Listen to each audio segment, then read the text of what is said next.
네, 윤회가 오기 전 39회입니다. 왜 이렇게 웃으세요? 이게 시작할 때. 아, 네. 네. 계속 어색하신 것 같아요. 처음 시작이 아니, 어떻게 갑자기 이렇게 시작할지를 뭔가- 잘 모르시는 것 같아요. 갑자기 뭔가 나긋나긋해 갑자기 네, 목소리가 네. 와서. 아 제가요? 네. 막 제가 네. 막 윤석열 막 하이톤이었다가 갑자기. 막 이준석 욕하다가 또 네. 방송 시작하면 갑자기 제가 점잖은 목소리를 내니까 당황하셨어요. YT부터 해볼까요? 아 예, 저희는 김백 사장이 갑자기 직원들을 상대로 너희들은 1차적으로 회사원임을 자각하라 예? 이런 식으로 얘기를 한 거예요. 아 근데 회사원은 맞기는 맞죠. 근데 유시민식을 봤나? 그런 말이 나온 맥락이 그러니까 뭐 기자 뭐 이런 기자 정신 언론인 이런 얘기하면서 말 안 듣지 말고 시키는 일이나 제대로 똑바로 하라 뭐 그런 취지인 거예요. 그러니까는 젊은 기자들이 많이 반발을 했고 뭐 김영우로 성명도 많이 올라오고 그래서 YTN 내부는 여전히 시끌시끌합니다. 보통 기자임을 잊지 말라고 하지 않나요? 그래야 맞죠. 언론사 사장이면 그렇죠. 회사원이기 전에 너희들이 언론인임을 그쵸. 잊지 말아라 이렇게 해야 되는데 그분 너무 대주주에 충성하는 거 아니에요? 아. 요즘그룹에 잘 보이려고 그러시나? 그러니까 사측이 공지문을 가끔씩 올려요. 뭐 방송 속보 대응이 미흡했다 뭐 이런 식으로 많이 올리는데 그게 구성원들 보라고 올리는 글이 아니에요. 그러니까 지금 시청률이 5월 달에는 조금 좋다가 지금 다시 또 좀 기울고 있거든요. 그다음에 갤럽 조사에서 시청자 선호도도 떨어지고 그러니까 뭐 거기에 대한 변명이 필요했던 것 같아요. 그래서 공지 글을 올리는데 대주주 보라고 올리는 것 같아요. YTN이 이렇게 되고 있는데 이건 우리 잘못이 아니에요. 뭐 이렇게 변명한다는 느낌? 사장이 그렇게 얘기하는 건 결국 네. 반대로 얘기하면 본인이 언론사의 사장이라는 생각보다는 네. 그냥 어떤 미디어 서비스 뭐 회사의 사장 네. 정도, 유진그룹의 그러니까 계열 대주주의 뜻을 충실히 따르는 미디어 뭐 기업의 사장이지 언론사의 사장, 뭐 보도 전문 채널의 사장이라는 생각을 안 한다는 얘기 아닐까요? 맞습니다. 그런 얘기 안 해요. 네. 저는 근데 YTN 기자님들 성명 보고 너무 기뻤어요. 아 예. 기자 정신이 살아있다. 그럼요. 젊은 기자들 시퍼렇게 살아있다. 내용 네. 소개해 주세요. 네? 내용을 소개해달라고요? 네, 기자들이 뭐라고 했는지. 아니 그러니까 내용이 워낙에 길어서 근데 회사원임을 뭐 당연히 회사원임을 자각하지만 그 전에 언론인으로서 사명 다하겠다. 뭐 그런 내용. 왜 사장이 여러분들이 언론인이기 전에 회사원임을 자각해야 된다라는 얘기가 나온 그 배경에 대해서도 한번 말씀해 주시죠. 그게 원래 다 뭔가 진행하고 있는. 새로운 진행자. 보도국에서는 사회부 사건팀의 캡이라는 자리가 되게 중요하거든요. 그게 서울 경찰청에 상주하면서 사건 사고가 발생하면 후배 기자들을 보내고 캡틴의 약자. 예, 하고 뭐 가르치고 교육도 겸하고 해서 되게 중요한 자리인데 아무도 하려고 하질 않는 거예요.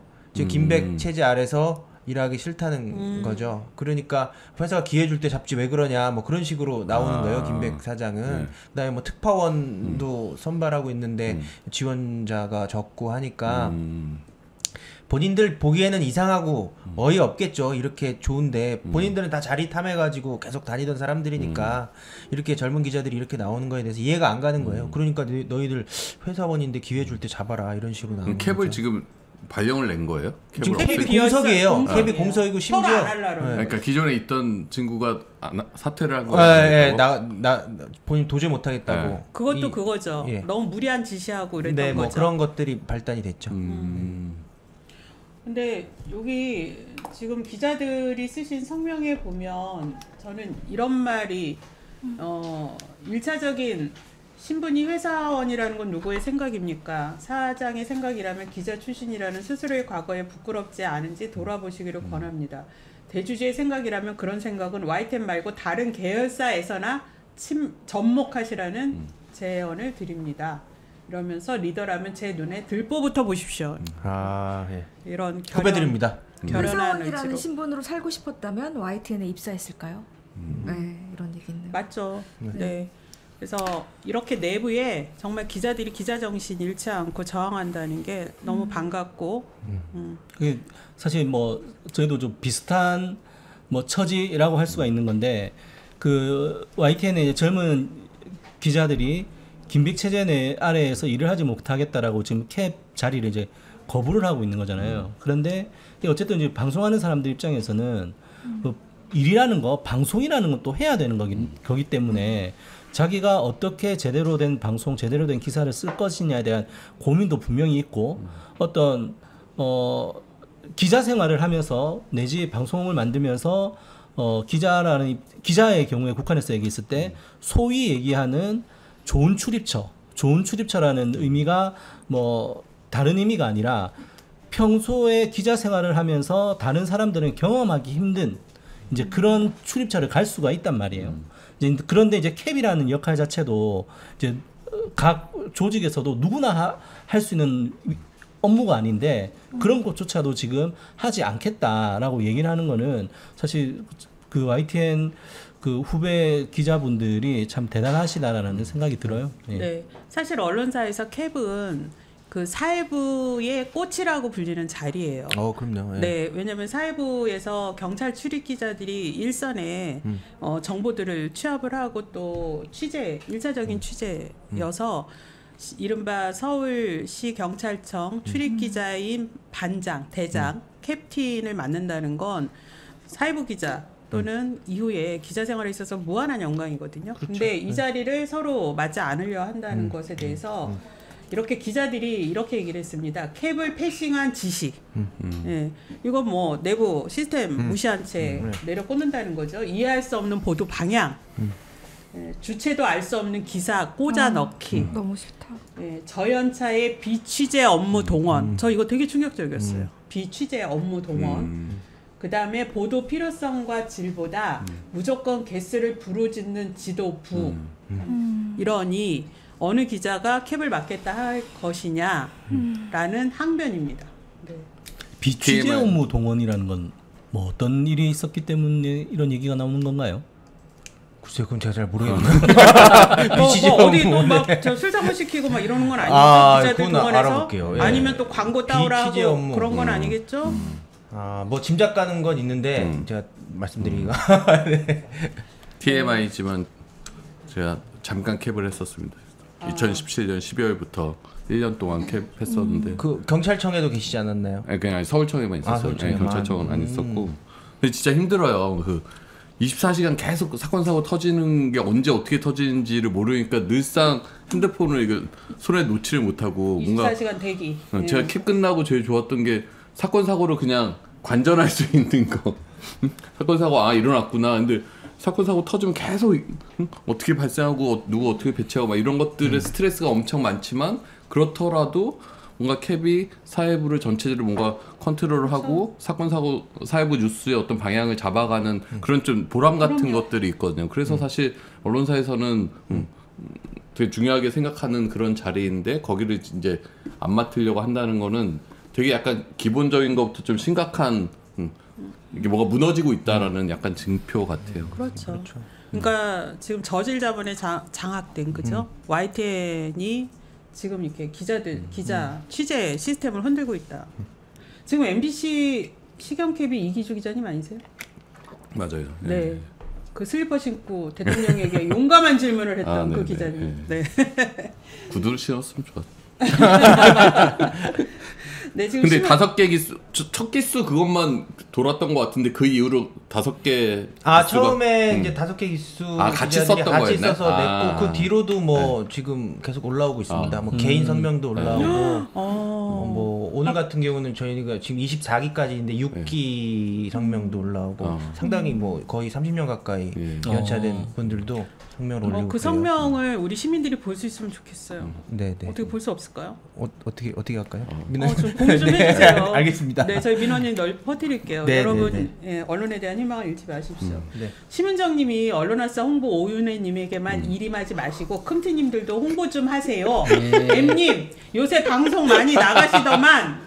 네. 저 못 봤는데 제가 얼마 전에 장인수 기자 저희 이제 사표 내고 나간 장인수 기자가 저널리스트라는 유튜브 하는데 거기에 이제 나갔었거든요. 근데 저는 방송한다고 못 봤는데 이제 댓글 본 저희 수석 부위원장님이 심은정님이 M님이 홍보 안 한다고 얘기하셨다고 혼났다고 그래서 제가 댓글 봤으면 아니 그러니까 바로 했을 텐데. 계속 기다렸나 보네. 이분들이 어디 갈 때마다 자 큼티님들이 하는 언론아싸 많이 봐주세요 이런 얘기를 안 하세요. 이분들 왼손이 하는 일을 오른손이 모르게 한다고요. 그러면 안 된다고요. 적극 홍보하겠습니다, 심은정님. 네, 이제 심은정님. 네, 이제 장인수 TV까지 다 내일 봐주시고. 뉴스공장 전화 통화할 때. 아 너무 짧아갖고 거기서. 내일 뉴스공장 또 나가세요? 나가지 내일 않고 콘서트 저- 홍보하려고. 네. 예. 그래요? 또 한다니. 전화 인터뷰 그러면 잠깐 그렇게 하기로 하셔야죠. 했어요. 내일 언론아싸로 네. 생중계 된다고. 못 오시는 분들 언론아싸로 보시면 된다고. 미션. 그러셔야죠. 오늘 국회에서 기자회견할 때 제가 발언했거든요. 근데 나중에 끝나고 보니까 저한테 보내신 거예요, 톡을. 그거 힘내라. 콘서트 홍보 좀 MBC 해달라고. 힘내라. 홍보해달라고. 본인 건 그렇게 챙기고 저는 네. 말씀 안 아니 해도 언론에서도 저희 거 주시고. 네. 제가 말씀 안 해도 다 네네. 준비하고 있었는데. 네. 네. 알겠습니다. 그렇습니다. 네. 저희가 이렇게 YTN이 처음 하니까 10분 동안 YTN 얘기하잖아요. 아, 예, 예. 네. 네. 다음은 TBS. TBS입니까? 네. 네. 지금 저희는 지금 감사 진행 중이에요. 감사합니다. 저희 감사팀이 감사합니다. 지금 진짜로. 지난주에 네. 복직 얘기를 전했잖아요. 네. 이분들 바로 감사 들어갔습니다. 또 다시. 그러니까 네. 해고됐다가 아. 네. 복직된 분들에 대해서 또 다시 감사한다. 네. 아니. 이틀도 안 돼서 다시 감사를 하는데 감사 이유가 일단 감사를 진행하면서 좀 찾는 거예요? 찾는 방식이에요. 이거 무슨 별건 수사도 아니고 검찰에 나올 때까지 주시겠다. 대통령은 이런 거예요? 또 다시 거부권이고 TBS 사측은 또 다시 감사고. 그렇습니다. 그리고 뭐 민영화 추진했던 직원들 뭐 또 감사한다. 그러니까 지금 감사를 밥 먹듯이 지금 대표가 하고 있고요. 그래서 지금 굉장히 지금 TBS는 무슨 막 그런 감시 사회 같은 느낌이에요. 그러니까 아침 출근 출퇴근도 꼭 태그하라 막 이러고 뭐 감사가 진행되고 있고 이러다 보니까 그 1984라는 소설이 생각날 정도로 뭔가 예, 서로가 서로를 좀 감시하고 막 이런 상황이라 너무 여러분 약간 앞에 구조조정. 유래님이 네. 예, 왔다 갔다 하고 계십니다. 구조조정 생각하고 하는 건가요? 아니요 안 네. 나왔어요 유래님. 아니 그렇죠? 근데 월급도 제대로 안 나오고 힘든데 서로 힘든데 좀 그러게 서로 말입니다. 예? 그러니까 더 힘이 빠지는 도와줘야지. 거예요. 왜 네. 감사를 해요? T님 TVN 드라마 홍보하시나요? 감사합니다. 막 드라마라고 드라마 네. 하잖아요. 최근에 시작한 새 드라마의 제목이 감사합니다. 아, 네. 그 감사들의 세계를 그린. 땡큐 아니고? 아니 그 감사 말고 이렇게 정말 아직은. 드라마를 못 보시는군요. MBC를 지키기 네. 위해서. 네, 그다음 KBS 기각. TBS 자료 요청 쇄도 이런 거 있는데. 오 그러네요. 얼마 국회에서. 전에 그 과방위 모 의원께서 저희한테 만약에 과방위 언론 장악 그 관련된 국정수사를 한다면 누굴 부르면 좋겠냐라고 물어보시더라고요. 오세훈 서울시장 세워달라. 아 그분은 당연히 서야죠. 그럼요. 네. 그분은 뭐 일빠따니 첫 순서 아닙니까? 그래서 어쨌든 간에 21대 국회보다는 22대 국회의원들께서 TBS에 대한 국정조사에 대한 의지가 되게 강하다는 걸 다시 한번 확인하는 계기였습니다. 네. 국정조사에서 TBS 탄압의 진실이 실체가 반드시 드러나게, 밝혀졌으면 반드시 밝혀지길 바라겠습니다. 그러니까 회사도 자꾸 이사회 뭐 감사 이런 거 하지 말고 이거 어떻게 회사 그러니까요. 살릴 살릴 것인가 건데. 이거를 사장이 고민하고 서울시 찾아가고 서울시 의회 만나서 이거 어떻게 빨리 연장시키고 다시 정상화시킬까 이걸 고민해야 될 사람들이 자꾸 내부로 자꾸 지원들 더 피곤하고 맞습니다. 뭐 어떻게든 축소해가지고 어떻게든 팔아 먹겠다 이 심정 아니고서는 이렇게 안 될 텐데요. 그러니까요. 망해가는 어떤 방송사에 들어와서 권력 투쟁을 하고 있는 그런 모양새인 것 같아서 되게 씁쓸하더라고요. 네. 물론 제가 꼭 살리겠습니다. TBS 네. 망하지 않도록. 파이팅. 네, 송지연 전사의 의지였습니다. 네, 다음 KBS 기각 어떤 소식일까요? 네. 저희가 낙하산 박민 사장이 들어오면서 여러 가지 했던 일련의 행동들과 관련해 가지고 여러 가지 좀 법률 대응을 했죠. 그런데 그게 계속 좀 그 좋지 않은 결과가 나오고 있어 가지고 내부적으로는 조금 힘이 빠지는 상황인데 이번 지난주에 이제 처음 이제 나왔던 게 저희들이 박민 사장이 취임을 하면서 저희 단체 협약에 보면은 저희들이 제작 자율성을 지키고 그리고 임명 동의제 이런 것들을 이제 단체 협약에 규정이 되어 있어서 이 단체 협약을 지키라라는 가처분을 넣었었는데 그게 1심 법원에서 당사자 능력이 없어서 각하가 되었고 그걸 항고심을 해서 고법에 갔는데 고법에서도 또 각하가 됐습니다. 예. 적격 문제예요. 여전히 이제 적격성 당사자 능력이 없다라는 문제였는데 이걸 두고 어떤 분이 그렇게 얘기하시더라고요. 야, 이 사측이 결국은 어쨌든 승소를 하기 위해서 그 법률 대리인이 논리를 짠 것이겠지만 야, 이 회사가 조합을 대상으로 당사자 능력을 물고 늘어지는 거는 그분 표현으로는 야, 동업자 정신이 없다. 예, 동업자라는 의미가 좀 다른 의미로 저는 얘기하면은 받아들이면 조합에 대한 기본적인 존중이 없다라는 의미로 저는 받아들였어요. 그러니까 이게 뭐 자기가 사측이 한 것이 맞는지 안 맞는지 이것을 이제 법원의 판단을 받아보자 이렇게 가야 되는데 아니 너는 그런 거를 제기할 능력조차 없어라고 얘기를 하는 거는 결국 사측이 조합을 어떤 회사 경영의 파트너라든지 회사 운영을 하는 동반자로 생각하지 않는 것 아니냐라는 라고 이제 지적을 해주시더라고요. 저 그 말이 정말 맞다라는 생각을 좀 했고요. 그리고 이번 주 월요일에는 저는 이제 세종의 또 중앙노동위원회를 다녀왔는데 사장이 취임을 하면서 진행자를 바꾸고 프로그램을 일방적으로 폐지하고 앵커 교체하고 이런 것들은 이제 기본적으로 제작 자율성을 침해를 했고 이것도 이제 단협에 있는 내용이고요. 그리고 저희 조합원 수가 전 직원, 간부를 할 수 있는 직원 중에서도 한 절반 정도 되는데 실제로 임명을 받은 간부 중에서 저희 조합원의 비율이 한 10% 정도밖에 안 되거든요. 이거는 저희들이 보니까 통계학적으로도 나올 수가 없는 비율이라는 거예요. 그런데도 불구하고 이제 이런 것들은 어떻게 보면은 부당노동, 조합 차별로 인한 부당노동 행위에 해당하는 거기 때문에 이런 부분 내용 관련해서 진호위에도 부당노동 행위로 넣었는데 기각됐고 그래서 이제 재심으로 중노위에 갔는데 또 기각이 됐어요.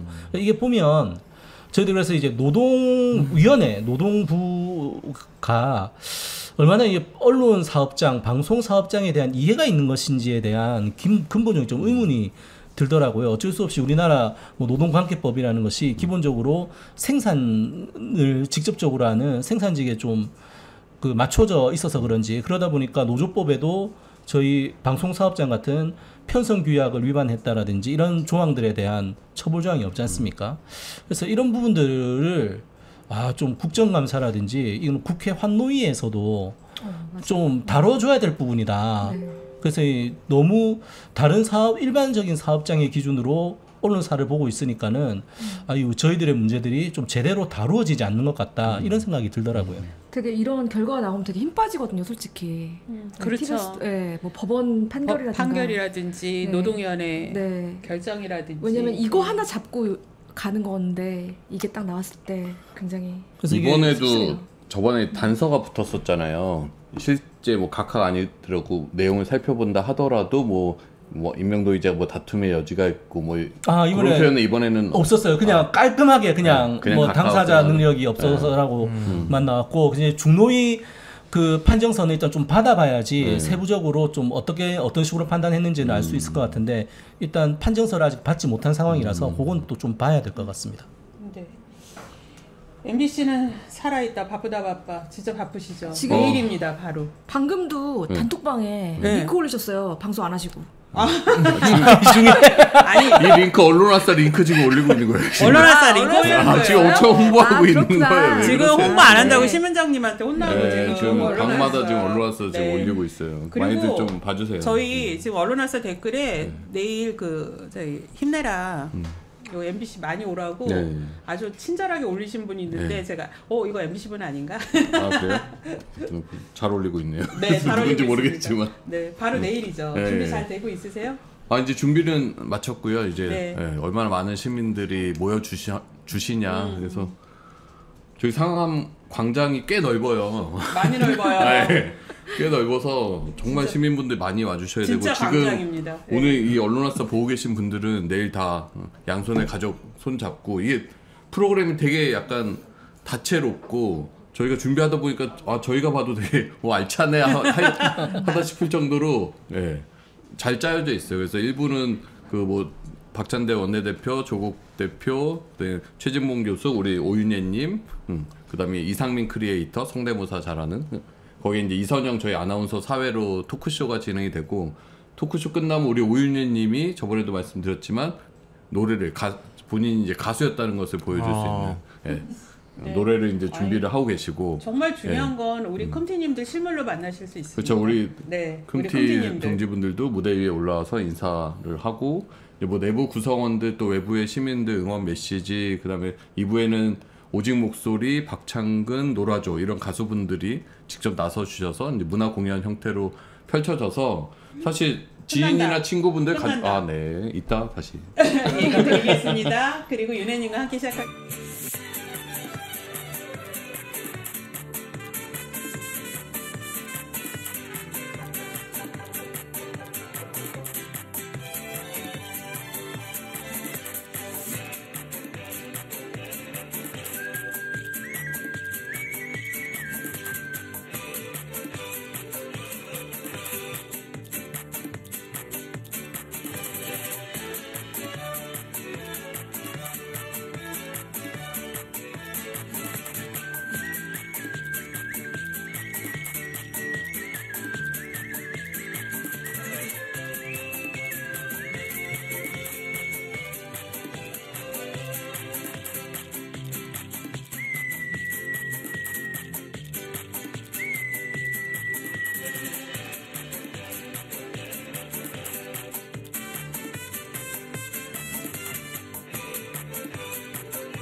재미도 아.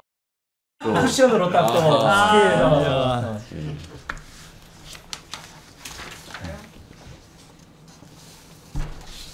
안녕하십니까. 시민의 언론이 아니죠. 시민이 죄송합니다. 시민이 언론의 인싸가 되는 그날까지 언론화서 시작합니다. 저는 오윤혜고요. 오늘 초대 손님도 아주 기대가 됩니다. 슈퍼 언론인들 두 분을 모셨습니다. 변상우 전 CBS 대기자님 모셨습니다. 안녕하십니까. 근데 왜 대기자예요? 왜 대를 붙여요? 그 뭐 통상 기자가 맨 위로 올라가면 이제 보도국장하고 네. 더 올라가면은 본부장도 할 수 있는데 되게 그렇게 하고 이제 끝나면 논설위원실로 가야죠. 네. 논설위원실이 사실은 보도국보다 급이 더 높은 거죠. 그래서 논설위원 실장이면 꽤 높은 거고 네. 그 다음에 뭐 전무, 상무, 사장 이런 네. 거를 이제 하면 하는데. 되는 건데 본부장까지 했는데 현장 취재로 내려가겠다. 너무 현장에 못 있어봤다라고 하니까 사장이 뭐 친하지도 않은데 그래 가라 네. 라고 말을 하긴 했는데 네. 또 주변 사람들한테 욕먹을 수도 있잖아요. 아. 너무 자기하고 안 친하다가 홀대하는 거 아니냐. 네. 그러니까 이제 갑자기 대자를 붙여가지고 대기자. 인사규정을 조금 바꿔가지고 아. 그러니까 그 회사의 후배들은 인사규정에 의해서 발령이 난 거니까 대기자 선배라고 할 수 있는데 네. 그냥 여러분들은 그냥 기자는 그냥 기자입니다. 뭐 대는 뭐 근데 그러면 확실히 권력욕은 좀 없으신 거죠? 다 사장까지 할 수 있었는데 또 안 하신 거죠? 이렇게 날릴 게 없는데 난 이게 화가 나. 윤혜님은 권력욕 이거 되게 중시하죠. 전 그거 아니, 되게 아니, 있거든요. 그거 전- 있어야죠. 저는 전형적으로 귀차니스트여서 안 한 거지 아, 뭐 진짜요? 권력과는 관계가 없습니다. 그니까 어쨌든 대 기자님 모셨고요. 최승호 전 MBC 대표님 모셨습니다. 사장님 네. 이런 분이 사장님. 네, 이분은 좀 권력욕 있으신 분이에요. MBC에 몇 년 계셨던 거예요? 아, 몇 년 있었냐고요? 네. 아니, 나 갑자기 계산이 안 되네. 아주 애기 예. 기자 때부터 쭉 이렇게 승진하신 거예요? 86년에 애기 PD. 86년에 MBC를 들어갔어요. 그래가지고 뭐 제가 2020년에 MBC 사장을 그만뒀으니까 네. 상당히 오래됐죠. 예. 굉장히 오래 하셨네. 네. 제가 그냥 부연 설명하면 네. 중간에 잘리고 쫓겨난 게 많아서 아, 계산이 이렇게 쉽지는 그래요? 않습니다. 좀 탄압받았던 언론인이지만 사장까지 했다. 아. 네, 그럼 네. 사장은 몇 년 하신 거예요? 사장은 다 2년하고 한 3개월 그 정도 했죠. 예. 임기가 원래 그 정도. 원래 3년인데 그 제 앞에 이제 김장겸 씨가 사장을 했어요. 아, 네. 그래서 그분이 한 자녀 임기를 제가 한 채워서. 거죠. 보궐 아, 자녀 임기로. 그래요. 알겠습니다. 반갑습니다. 엄청 짧게. 짧게 했죠. 예. 그때 저희가 파업해서 이제 박문진 이사 쫓아내고 그래서 박문진 이사장을 교체한 다음에 네. 김장겸을 해임시켰죠. 그 다음에 오신 그다음에 이제 사장님. 공원이사로 아 그래요. 선배님이, 예. 그럼 이 최승호 사장님이었을 때 MBC도 궁금합니다. 이따가 솔직하게 좀 말씀해 주시면 좋을 것 같고. 예, 예. 우리 MBC 소개해 주시죠. 예, 언론노조 MBC 본부장 이호찬입니다. 네, 반갑습니다. 반갑습니다. 네, 언론노조 KBS 본부장 박상현입니다. 네, 반갑습니다. 네, 민주언론 시민연합 사무처장 신미희입니다. 네, 반갑습니다.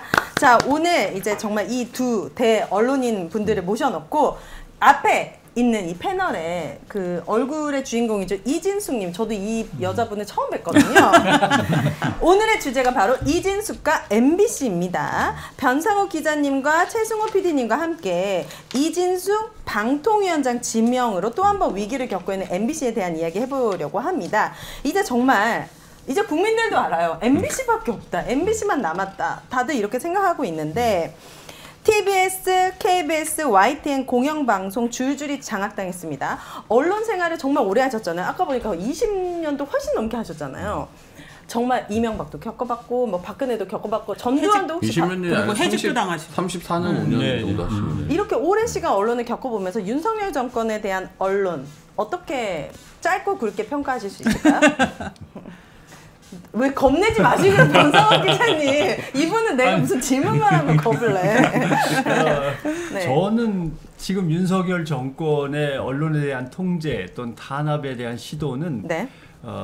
MB 정권이 MBC를 비롯해서 언론들을 탄압하던 거에 약간의 디지털 버전이자 검찰 버전. 예. 아, 비슷하다.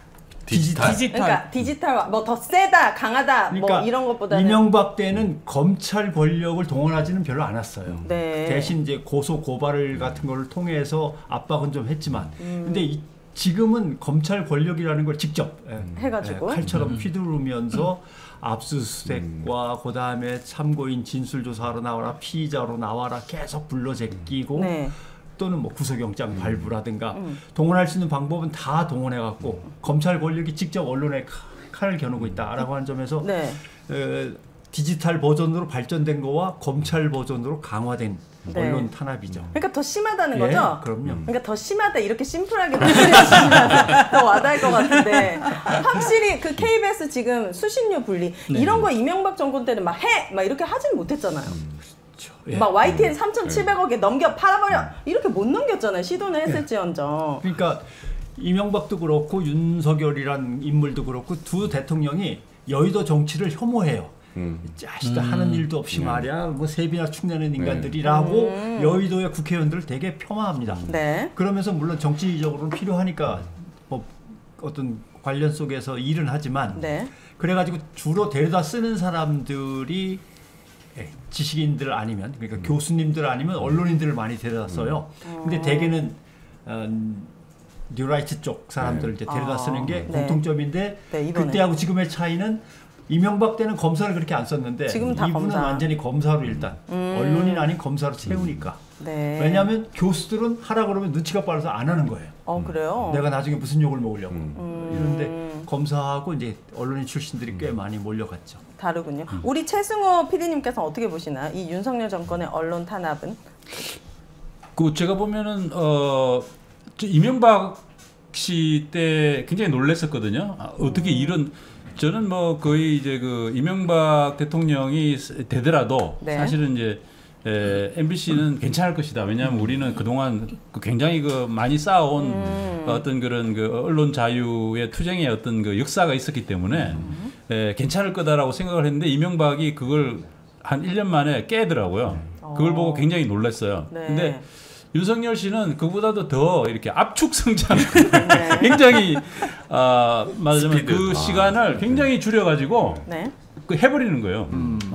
그게 굉장히 그 어떻게 보면은 이명박 때 그러니까 이거 자기 측근에 이명박 그 저기 저 사수인들이 많잖아요. 이동관을 비롯해가지고 그런 그 하수인들이 이명박 시대를 겪으면서 자기네들이 그때 당시에 미처 제대로 하지 못했다라고 생각하는 그 반성에서 나오는 어떤 그런 그 새로운 기법으로 더 강하게 무장해서 더 빨리 이렇게 장악을 해버리려고 하는 네. 그런 각종 그 아주 굉장히 무리한 방법들이 동원되고 있다. 약간 예. 빌런이 진화한 느낌이군요. 진화한 정확하게. 거죠. 예, 네. 예. 진화한 거고 네. 좀 더 좀 뇌가 없어졌달까? 좀 논리도 없고 굉장히 무식한 네. 그런 밀어붙임 네. 이런 것들이 어떤 노골적으로 분이 느껴지는. 댓글로 그런 얘기 나눠주셨어요. 인간과 좀비가 싸우는 것 같다. 윤석열 정부와 국민의 어떤 대치가. 지금 굉장히 네. 사실은 지지도가 낮잖아요. 네. 네. 지지도가 낮고 지지도가 낮은 것 중에는 여러 가지 요인들이 있겠지만은 네. 제가 볼 때는 이 언론을 이런 식으로 무리하게 KBS를 한번 그렇게 했고 또 MBC를 이렇게 하는 거는 상당히 아마 국민들에게는 아마 상당히 충격적인 느낌이고 윤석열 씨에 대한 어떤 그런 이미지를 상당히 좋지 않게 고정시키는 효과가 충분히 있을 거라고 생각하거든요. 네. 근데 이제 그럼에도 불구하고 그냥 이제 밀어붙이는 거죠. 네.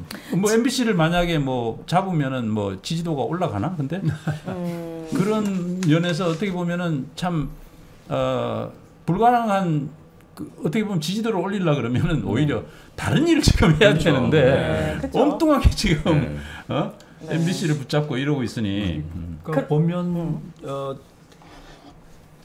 예를 들면 이든 간에 대개 MB 때 언론 탄압을 했던 사람들을 다시 불러서 지금 재활용을 하고 그쵸. 있단 말이죠. 재활용. 네. 그러니까 업그레이드가 될 수밖에 없는 게 그때 뭔가 우리가 뭐를 하려고 하다 실수했거나 뭘 못했던 부족했지라고 것들. 하는 건데 네. 이번에 이제 새로 취임 초부터 등원한 게 좌파 프레임인 거예요.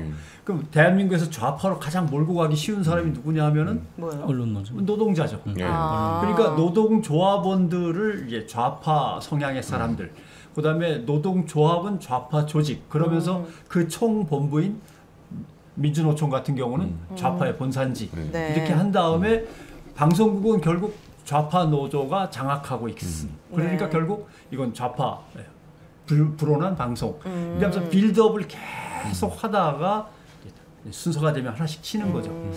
그런 점에서 업그레이드된 버전인 거죠. 또 그 사람들이 과거에 자기가 다 못한 한을 또 나와서 푸는 거죠. 뭐 여기 있는 사람도 마찬가지고 다 그런 거죠. 그리고 좌파가 근데 나쁜 건가요? 그 좌파 프레임이 여론에는 어떻게 이렇게 인식이 되길래 그 프레임으로 빌드업을 하는 거예요? 그 거부감이 있어요? 그게 대중들은? 색깔론에서 연장이죠. 그러니까 좌파에서 좌우의 이념 약간 이런 나이보다는 예전에 빨갱이부터 오는 그냥 레드 컴플렉스를 불러일으키는 걸로 좌파를 이용하는 그럼 거죠. 우파는 괜찮아요? 우파 노조 위원들이 뭉쳤다. 네. 우파 프레임은 또 괜찮은 거예요? 자기들은 그게 괜찮다고 생각하나 봐요. 그래서 예전에는 좌파, 우파 이렇게 잘 안 불렀던 안 것 불렀죠. 같은데 의식적으로 어느 순간 자기들은 우파고 여긴 좌파다. 이렇게 프레이밍을 하면서 우파가 더 유리하다고 보는 것 같고 자기들 입장에서 그렇게 그리고 가르는구나. 다 이념으로 나눠버리는 맞아요. 거예요. 좌우로. 네. 그러니까 우리는 우리 스스로에 대해서 어디 가서 이야기를 할 때 우리가 좌파다 이런 얘기는 안 그쵸, 하잖아요. 보수라고 얘기하고 그런 다니고. 얘기는 안 하는데 그 사람들은 이렇게 보면은 네. 우파 꼭 우파라고 이야기를 해요. 우파라고 이야기를 하고. 이 정도의 성향이면은 중도에서 개혁적 성향을 가진 그쵸. 사람들일 뿐입니다. 네. 네. 근데 그렇죠. 저쪽에서는 그냥 무조건 다 좌파. 네. 그렇군요. 그러니까 아니면 친북 네. 또는 친중국 네. 성향 뭐 이런 친북이요? 식으로. 네. 그러니까 본인들 편이 아니면 그냥 편을 갈라버리는 예, 거예요. 얼른 갈라버리는 게 그렇군요. 제일 낫죠. 그러니까 자. 오른쪽에서 보면 다 왼쪽에 있는 거니까 그쵸, 그쵸. 그런 거죠. 네. 오늘은 확실히 우파 쪽인데 뭐 옷 그렇죠. 색깔까지 준비했고. 아니 국민의힘. 이분은 항상 빨간색 입는 거 아시잖아요. 그러니까요. 국민의힘과 함께하는 색깔이 누군데도 입고 다니는데. 그러니까요. 왜 몰라주는 MBC가 건지. 지금까지 버틴 것도 기적이라고 할 만큼 네. 사실은 바이든 날리면부터 시작해서 전용기 탑승 불허하고 뉴스룸 압수수색 시도했고요. 또 선방심위가 표적심의로 지금 벌점이 얼마나 많습니까? 그런데 KBS와 MBC 모두 법원이 운명을 딱 쥐고 있습니다. 이 법원이 어떤 지금 그거 하셨고 고발? 뭘 기다리고 있는 거죠? 어떤 지금은 뭘 MBC 같은 경우는 뭘 기다리고 있는 건 아니고 네. 예, 지금 예를 들어 2인 방통위에서 이 사진을 결정 임명을 내용이요? 강행한다든지 뭐 또 행위가 있으면 뭐 법적 대응도 이런 거 검토하고 있어요. 그래서 네. 아직까지는 뭐 지금 뭐 법적 대응을 바로 시작하고 있는 건 아니고요. 근데 네. 그러니까 지난번에 윤석열이 아니죠. 이동관 예, 예. 체제 때 공영방송 이사들을 강제로 해임을 했어요. 네. 또 이사장을 해임하려고 네. 했죠. 그랬는데 KBS 이사장은 가처분 인용이 안 됐어요. 어. 행정법원에서. 네네. 그리고 박문진의 건대선 이사장은 행정법원에서 가처분 인용하면서 이거 부당하다. 그 다음에 또 김기중 이사도 부당하다. 그래서 현재 이사진 구조가 MBC는 박문진이 유지가 됐고 네. KBS는 여야 추천 구조가 무너졌어요. 저는 이러면서 이번에도 네. 이진숙이 임명되고 나서 뭐 바이든 날리면 예를 들면서 뭐 이게 정부 장악이 됐으면은 이렇게 할 수 있었겠냐 뭐 이런 이야기를 하잖아요. 그러니까 정부가 언론 장악이라고 하는데 장악됐으면 이런 보도들이 나왔겠냐. 그럼 마치 자기들이 장악 시도를 안 했던 것처럼 자기들이 박문진 이사장 교체하려고 이사진 했다가. 교체하려고 하다가 법원이 제동을 걸어서 MBC를 장악을 못하고 못했던 방심위 선방심위로 표적징계 돌린 거잖아요. 네. 그런 앞뒤 맥락이 있는데 전혀 태연하게 이 정권이 방송 장악했으면 이런 일이 벌어졌겠냐라고. 그러니까 MBC는 다행히도 네. 박문진의 강제 해임 시도가 법원에서 제동이 걸렸고 KBS는 법원에서 인용을 안 해줬고. 왜요? 어떤 게 부족했나? 그게 KBS는 뭐- 대통령이 직접 맞아요. 그러니까 임명하는 이게 여러 가지 구조고요. 이유가 있는데 MBC 는 재판부의 문제일 수도 있고 그렇죠. 다른 재판부고 법원이 다르니까 재판부의 문제일 수도 있고 KBS 이사장은 대통령이 임명과 해임을 하는데 박문진은 방통위원장이 하거든요. 네. 그러니까 그 무게에 있어서의 차이일 수도 있다. 차이도 작용했다. 이렇게 그래서 보죠. 이제 예. 저희 같은 경우에는 이사장이 바뀌니까는 이사회가 이제 부분적으로 개편이 되면서 사장이 해임되고 네. 그렇게 하면서 이제 낙하산 박민 사장이 들어와서 지금 이 상황이 된 것이고 네. MBC 같은 경우에는 그래도 권태선 이사장이 법원에서 이제 박문진 이사장을 방통위가 해임하려 했지만 안 돼라고 한 바람에 지금 이사회가 유지가 되면서 사장이 바뀌지 않고 지금까지 버틸 수 있었던 거였죠. 그래서 이런 MBC와 KBS의 차이를 만든 게 법원이다. 그렇군요. 이제 그 얘기를 하는 지금 거죠. KBS 사장 박민 임기가 12월까지라고 예. 들었는데 만약 연임을 하게 될 경우에 네. KBS 내부 구성원들은 사실 버틸 힘이 되게 힘든 상황일 텐데 내부 분위기가 궁금합니다. 일단 많은 사람들이 뭐 저희도 여러 가지 얘기가 있지만은 최근에 박민 사장이 보여준 행태에 너무 많은 실망을 했고 사실 뭐 내부적으로는 그런 것도 있었어요. 박민 사장이 대통령의 술친구라고 하니 이제 KBS의 가장 큰 위기가 수신료니까 네. 박민 사장이 오면은 수신료 위기를 해결하지 않을까?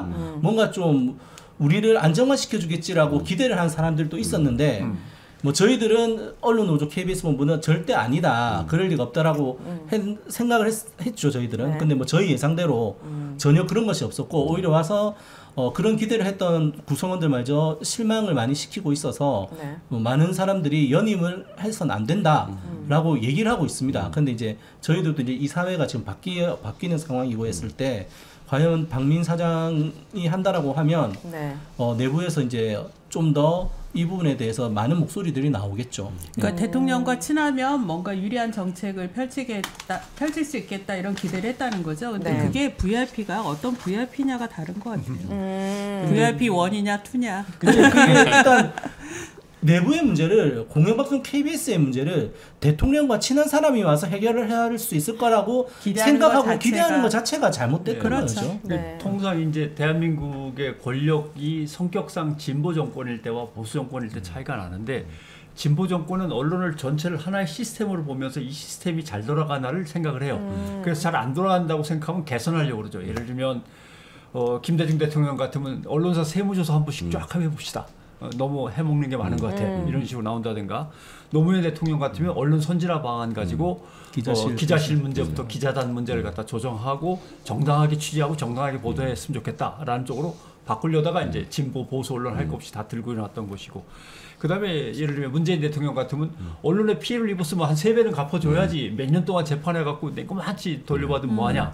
그 손해적 뭐 징벌적 손해배상 손해배상. 다 이런 언론 식으로 입법법. 전체 언론을 놓고 이제 접근하고 이러니까 언론 전체가 반발하는데 보수 정권은 이걸 갈라치기를 한단 말이죠. 무조건 우리 편. 한 대 쥐어박으면 우리 편. 네. 떡 하나 주면 가만히 있을 친구들. 그다음에 영 말 안 듣는 뭐 MBC 오마이뉴스 등등등. 뉴스타파. 뉴스타파 네. 등등. 이런 식으로 해서 통계 보셨어요? 어떤 통계? 문화체육부 그 저. 홍보 예산이 MBC는 100% 삭감. 정부 광고, 정부 광고. 정부 광고. 문체부 정부 광고. TV조선은 TV조선과 조선일보는 33% 인상? 그렇게 있는데. 예. 작년엔 절반으로 줄었다 이런 기사였는데 이제 100% 줄었다. 다 없어졌어요. 없어졌어요. 그러니까 결국 어떤 쪽은 무조건 우리 편이니까 막 밀어주고 어떤 쪽은 무조건 우리 편이 아닐 테니까 싹 깎아버리고 중간에 이제 한 대 일단 때려야 되라고 하는 게 KBS하고 연합뉴스. 연합뉴스는 200억 잘려나갔고 KBS는 지금 수신료 문제가 걸려 있고 그다음에 이제 던져주면은 네네 하면서 어쩔 수 없이 가난하니까 버티고 있는 데가 지역 언론들이라든가 기타 이제 조금 작은 규모의 신문들 이런 경우는 떡 하나 주면 뭐 이런 식으로 그런 걸 미끼로 해서 이제 당기고 있고 그래서 갈라치기를 하는 거죠. 등급을 분류한 다음에 거기에 맞는 제각각의 방법을 쓰는 게 보수 정권의 이제 특징인 거죠. 제가 궁금한 것이 여기 언론인 분들 많으니까 되게 그 언론 장악 시도에도 열심히 버티고 자기 목소리를 내면서 이렇게 MBC 나가서도 뉴스타파 또 가시고 이런 언론인 분들이 많음에도 불구하고 언론 신뢰도가 사실 되게 낮잖아요. 우리나라 그냥 대한민국 자체가 보통 보니까 이게 정부 의존하는 광고들이 되게 많아서 그런 것 같은데 다른 외국도 이렇게 언론사와 정부가 광고가 직접적으로 연결이 되어 있어서 이런 식으로 주는 이런 시스템이 많이 있습니까? 잘하실 것 같은데. 궁금한데. 그 상당히 심오한 질문. 대본에 없는 질문인데 제가 궁금해서 심오한 여쭤봐요. 질문인데 글쎄요, 제가 거기까지는 잘 모르겠어요. 그런데 이제 그 해외 같은 경우에 이제 공영방송들 같은 경우에는 이제 직접적으로 수신료를 이렇게 국민들이 내는 그런 시스템이 있고 프랑스 같은 경우는 그 수신료가 아니고 공영방송들도 광고로 이렇게 하는데 거기도 아마 정부가 어느 정도는 그 예산 지원이나 이런 걸 통해 가지고 하지 않을까 그런 생각은 드네요. 근데 제가 사실 자신 있게 말씀드릴 수 있는 근데 근데 이 정부 너무 대놓고 하는 것 같아요. 근데 이렇게 정부 광고가 이렇게 한국처럼 아예 이렇게 특정 언론에다 편중되고 이런 현상은 이게 대한민국이 아마 매우 이례적으로 높을 거예요. 그러니까 미국 같은 경우가 좀 대표적인 케이스로 언론과 정부 권력은 완전히 거리를 둬야 한다는 입장이었거든요. 언론이 다 죽어가도 정부가 돈 한 푼 보태면 안 돼. 근데 이제 바뀐 거예요. 왜냐하면 지역 언론이 다 무너져갖고 지역의 신문도 발행이 안 되고 방송도 나오질 않아요. 근데 신문도 안 나오고 방송도 안 나오는데 그 사람들이 주의회 주지사를 뽑아야죠. 하원의원 뽑아야죠. 상원의원 뽑아야죠. 대통령 뽑아야 되잖아요. 민주주의 자체가 형성이 안 되는 거예요. 그러니까 할 수 없이 지역 언론을 위해서 요새 법을 바꿔가지고 지역 언론 지원법, 지역 기자들 지원법을 이제 만드는 중이고 네덜란드 같은 경우는 좀 바뀌었을 겁니다만은 특이한 케이스가 네덜란드 9개의 방송사가 있는데 9개의 방송사를 지원하고 싶으신 분들은 회원 가입을 해야 돼요. 그리고 연회비가 있어요. 그 숫자를 갖다 다 세요. 등록이 다 됩니다. 그러면 그 숫자의 규모에 따라 제일 큰 방송, 두 번째로 큰 방송이 다 결정되고 그 순위에 따라 방송 채널을 몇 시간 1채널 쓰고 몇 시간 2채널 쓰고 채널을 부여하고 좋은 시간을 부여하는 거죠. 물론 KBS 같은 공영방송은 따로 있고 그래서 공영방송 큰 거 하나와 9개의 방송사가 각각의 시간, 채널은 3개밖에 없으니까 하나씩 나눠가지고 신기하네. 시간을 쪼개서 막 쓰는데 그 쪼개는 근거는 그 언론사를, 방송사를 얼마나 많은 국민이 신뢰하고 직접 회비를 납부해서 지지하느냐 이걸 가지고 결정을 합니다. 네덜란드는 그러면 언론 신뢰도가 높은 나라에 속해요? 상당히 높은 편이죠. 유럽 전반은 우리보다는 언론에 대한 신뢰도가 높죠. 그렇군요. 이 전반적인 시스템을 바꾸지 않으면은 저는 어떤 정부가 들어서든 언론은 너무 매력적인 매력적인 무기거든요. 탄압을 시도할 거라고 봅니다. 권력이 갖고 싶어 하기도 하고. 당연하죠. 그래서 기본적인 좀 시스템이 바뀌었으면 좋겠다라는 바람을 가져보고 자, 적폐 언론인이자 주요 보직의 하마평에 늘 오르던 그 인물입니다. 이진숙님께서 결국 방통위원장 후보로 지명이 됐습니다. 청문회 합니까? 하죠. 그래서 아마 24일, 25일 그 정도 일정을 좀 잡고 있는 것 같아요. 민주당에서. 네, 근데 뭐 오늘 저도 이렇게 알아보니까요. 이진숙 씨가 그 전에 이동강, 김홍일도 문제가 많았지만 이진숙 씨처럼 직접적으로 뭐 방송 출신이어서 그 안에서 방송을 탄압하고 네. 노조를 탄압하고 실제 뭐 오보 참사에 네. 뭐 장본인이고 이런 분은 사실 없었죠. 이동관 씨는 신문기자 출신이고 그다음에 김홍일 씨는 너무나 엉뚱하게 네. 예, 법기술자 검사 출신이고 이랬는데 그러니까 이진숙 씨 같은 경우는 그 전략이 너무 화려해서 탄압 전략이 화려해서 네. 규명해야 될 게 많은 거예요. 청문회에서. 그러니까 야당에서는 이런 탄압의 실체들 좀 규명하기 위해서 그때 탄압받았던 피해자들 증인으로 불러서 충분히 이거 살펴봐야 한다라는 입장이래요. 그래서 이렇게 증인들이나 참조인들을 해보니까 하루로는 도저히 안 돼서 이틀은 해야 된다. 최소. 근데 국힘이 결사 반대하고 있대요. 그래서 일정 조절이 지금 난항을 겪고 있다고 합니다. 여기 계신 분들 중에 청문회 나가시는 분 있습니까? 나가신 분이 이거 진짜 다들 나를 직접적인 피해 피해자 당사자. 중에 아, 그래요? 이진숙님과 어떤 관계가 있죠? 이진숙 씨가 이제 사실은 제 동기예요. 네. 입사 동기요? 86년에 저 같이 입사를 했어요. 그 이진숙 씨는 기자로 입사를 했고 저는 이제 PD로 입사를 했고. 네. 그런데 이제 그래서 이제 각각 이제 일을 열심히 했죠. 그러다가 이제 노조 활동도 뭐 열심히 하고 그러다가 이제 결정적으로 김재철 씨 오고 난 뒤에 그 친구는 그 길로 가고 네. 저는 이 길로 오고 이렇게 해가지고 나중에 이제 저를 해고할 때 제가 이제 2012년에 저를 해고했잖아요. 제가 해고 당했는 거는 아시죠? 모르실 것 그때- 같아요. 방금 알았습니다. 네. 사장도 해고를 당할 수 있어요? 아니 그 네, 당시에는 PD. PD. 정말 재밌다. 정말 그때는 재밌다. 내가 사장이 되기 전이에요. 네. 해고가 됐기 때문에 사장이 됐어요. 와. 정말 재밌다. 근데 네. 이제 그래서 이제 제가 이제 좀 밉보였죠. 그래가지고 이제 김재철 사장이 저를 이제 해고를 시켰는데 그 인사위원회에 이제 이진숙 씨가 제 동기이면서 그 당시 그 기획조정 그 본부장으로서 인사위원이었어요. 와. 그러니까 이제 사측. 좀 밉기도 하지만은 사실은 이제 아무리 그래도 동기 아닙니까? 네. 동기인데 이제 동기를 해고하는 네. 그 일을 한 거죠. 그러면 무슨 프로 뭐 PD 수첩 이런 거 하신 분이에요? 네, 네. 유명한 PD 수첩에 저는 이제 유린이 PD 수첩에 수첩에 아주 유명한 가장 분이세요. 핵심적인. 네. 그러니까 옛날에 PD 수첩 좀 했어요. 그 날일만 하셨네. 눈에 그러니까 들으셨겠네. 지금 정확히 치면은 김태호와 나영석을 합친 사람이야. 그 당시에. 이렇게 하니까 좀 네. 아는데.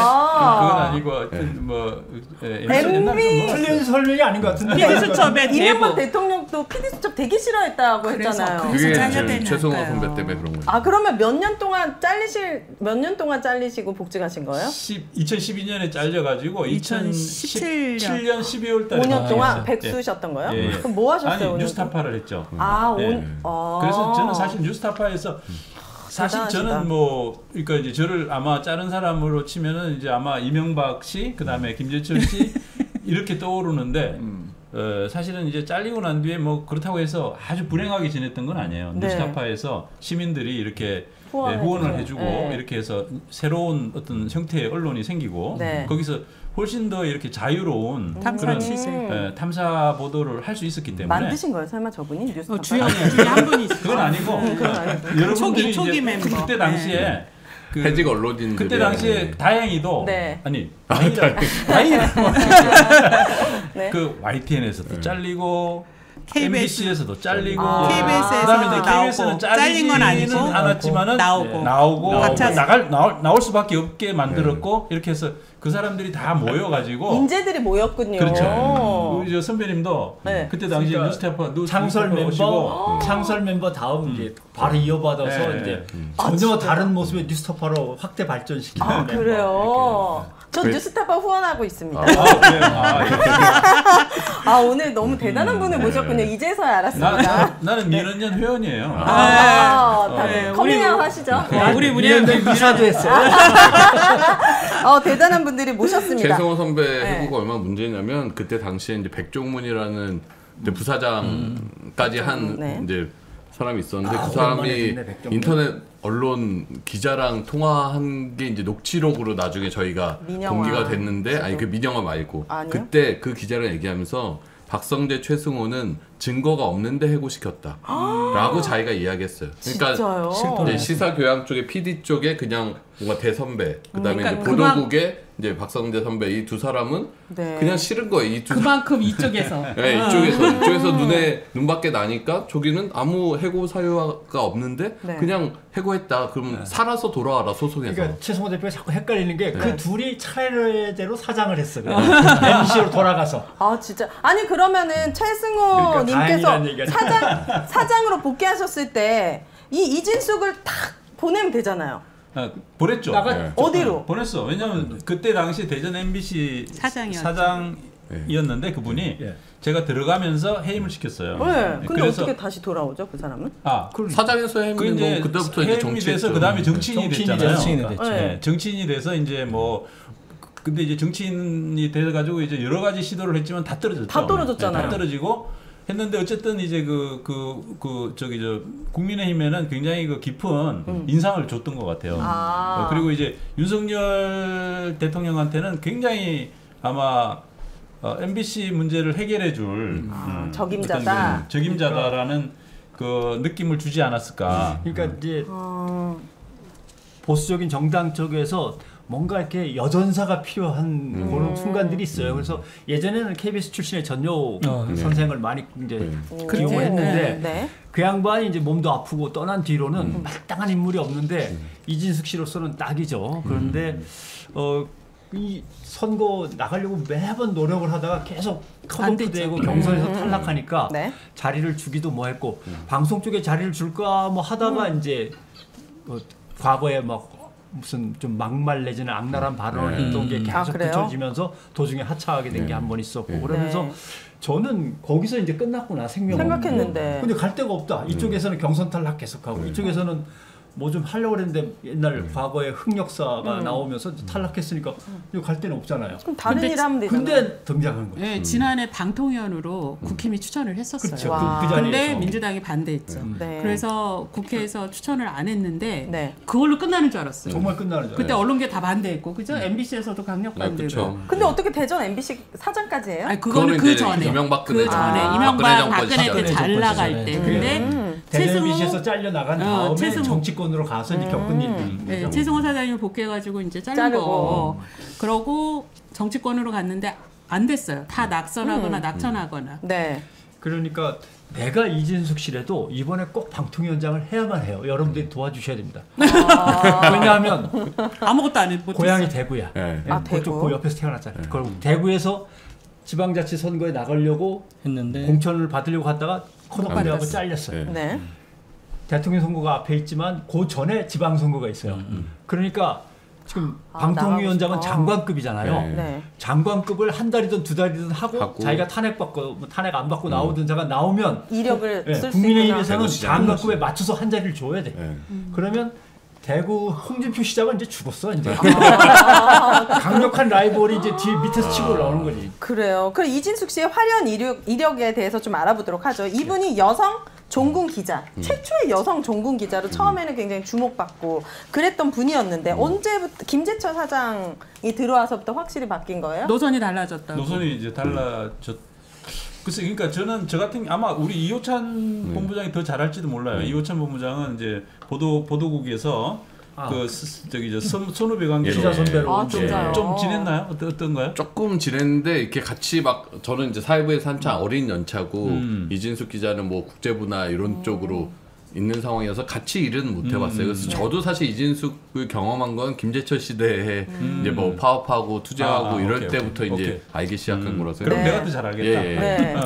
왜냐면 나는 이제 저기 어쨌든 입사 동기고 그다음에 이제 그분이 이제 원래 영어를 잘했어요. 이분이 원래 들어올 때 저기 영어 통 거기다 특기자로 대학원. 들어왔다고 알고 있습니다. 네. 우리 그때 당시 이제 88년 올림픽 준비 요원으로 많이 뽑았어요 그때. 예. 영어 교육과 나오셨네요. 근데 이제 경북대. 사대 영어교육과 출신. 경북대학교 사범대학 영어교육. 괜히 경북대라고 경북대 얘기하는데. 사범 영어 교육과. 저도 경북대예요. 네.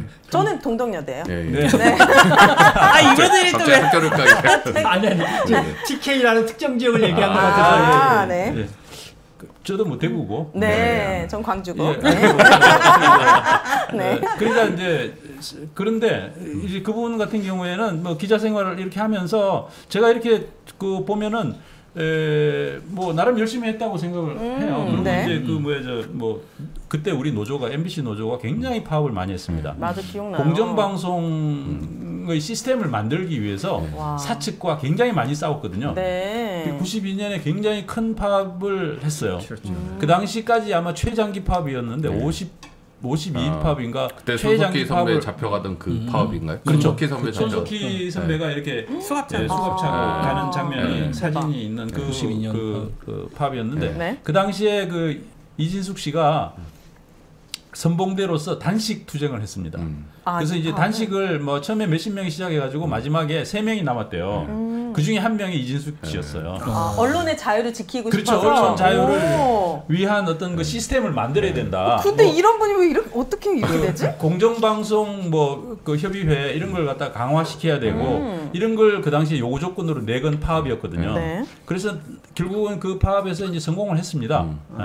그랬는데 이제 그 사람이 그때 어떻게 보면 자기도 기여해서 만들어 놓은 그 시스템을 네. 나중에 이제 김재철 씨가 오고 난 뒤에 국장이 되고 본부장이 되더니 자기 스스로 파괴하는 그런 일을 한 거죠. 그 정말 달콤했나 보네요. 그 권력욕이. 그래서 박성재 전 사장이 재판에서인가 뭐 이렇게 봤을 때 이진수 변호인한테 왜 이렇게 달라졌냐고 했더니 세계관이 달라졌다고 자기가 세계관이 바뀌었다 뭐 이런 식으로 자기가 진술을 했다고 하는 거. 바그다드 좀 갔다 오고 아니 폭탄 근데 터지는 거 보더니 세계관이 바뀌었다. 이진숙 씨가 사실 저희가 민원연이 지금은 이제 운영 안 하고 있지만 언론학교라는 프로그램이 있었어요. 네. 91년도 시작을 해서 저희가 2000년대 초반까지 시민 강좌로는 유명했거든요. 거기 정말 진보적이고 개혁적인 분들 이제 네. 이런 분들이 강사로 오셨어요. 네. 근데 초기에 이진숙 씨가 언론학교 강사였어요. 인기 강사. 음. 제가 직접 섭외했습니다. 아. 왜냐하면 그 당시만 해도 여성 기자가 이렇게 도드라지게 활동하는 그럼요. 경우가 네. 없었고요. 네. 특히 이제 종군 기자로 여기 이라크 바그다드입니다. 딱 그 완전히 국민들에게 딱 각인되던 시절. 희망받는. 네, 그래서 오셔가지고 뭐 언론 자유, 특히 그 당시만 해도 여성 기자들이 성차별 많이 받던 시절이거든요. 네, 이런 성평등 예, 인식 또 마인드도 당시에 네. 진보적이었거든요. 그래서 이진숙 씨가 언제부터 이렇게 됐죠라는 질문을 정말 궁금한 사람 중에 한 분. 근데 그 질문을 저는 너무 많이 받았는데 지금도 계속 반복된다는 게 약간 좀 안타까워요. 이 사람이 변한 건 너무 오래됐어요. 그러니까 종군 기자 하고 이런 건 90년대 초반 이야기고 이 사람이 2008년 이후 이제 김재철 사장, 엄경 2008년? 사장 물러나고 김재철 사장으로 바뀌면서부터 김재철 편에 선 사람이거든요. 그럼 그렇게 산 세월만 해도 벌써 15년, 16년이 넘어요. 세월이 훨씬 더 훨씬 기네. 더 길어요. 근데 사람들은 이제 TV에 나왔던 그 이미지만 생각을 해서 그렇지 네. 이미 변절해서 다른 길을 가기 시작한 건 너무 오래돼. 근데 그분이 뭡니까? 김재철 씨에 의해서 이렇게 딱 발탁이 됐을 때 MBC 상황은 어떤 상황이었느냐면은 김재철 씨에 대해서 MBC 내부에 그래도 좀 정상적이라고 할 수 있는 사람들은 다 반대했어요. 김재철이. 네. 왜냐하면 너무 그 이명박의 하수인이라는 게 너무 분명한 사람이고 네. 하기 때문에 다 반대했거든요. 특히 보도국 안에 있었던 그 우리 그 옛날에 저 신경민 선배부터 시작해가지고 쫙 그렇죠. 뭡니까 기명으로 자기 이름을 네. 성명서에다가 쓰면서 반대하는 성명서를 냈어요. 네. 그러니까 간부로 쓸만한 사람들은 다 반대한 거야. 그 당시에. 그러니까 이제 김재철 입장에서는 자기가 이제 간부 인사를 해야 되는데 간부 인사를 하려니까 그 성명서에 이름 있는 사람들은 다 빼고 다 빼고 이제 하다 보니까 이제 이진숙 씨가 어떻게 보면은 남은 거예요? 굉장히 이제 눈에 띄었던 것 같아요. 근데 그때 당시에 이제 그분이 이제 중책을 맡기 시작을 했죠. 그리고 정책협력부장인가부터 네. 아마 했을 것 같은데 네. 그러고 네. 바로 이제 하고. 홍보국장을 하고 그다음에 본부장하고 이렇게 하면서 네. 근데 보여줬던 그런 그 모습이나 이런 것들은 마치 오랫동안 마음의 준비를 한 것 같은 그런 모습이었어요. 어떤 그 회의를 한다거나 네. 자기가 갈등이 있다거나 이런 게 아니고 굉장히 그 자연스러운 네. 예를 들면 이제 뭐 제가 그 2010년에 4대강 수심 6m의 비밀이라는 그 4대강 사업이 사실은 대운하 사업이다 하는 내용의 그 방송을 만들었단 말이에요. 네. 그리고 이제 그거를 이제 방송을 내려고 하는데 김재철 사장이 저보고 그걸 시사하자고. 갖고 와라. 네. 내가 보고 괜찮으면 방송하고 뭐 이런 식으로 이야기를 해서 네. 제가 이제 시사 못한다.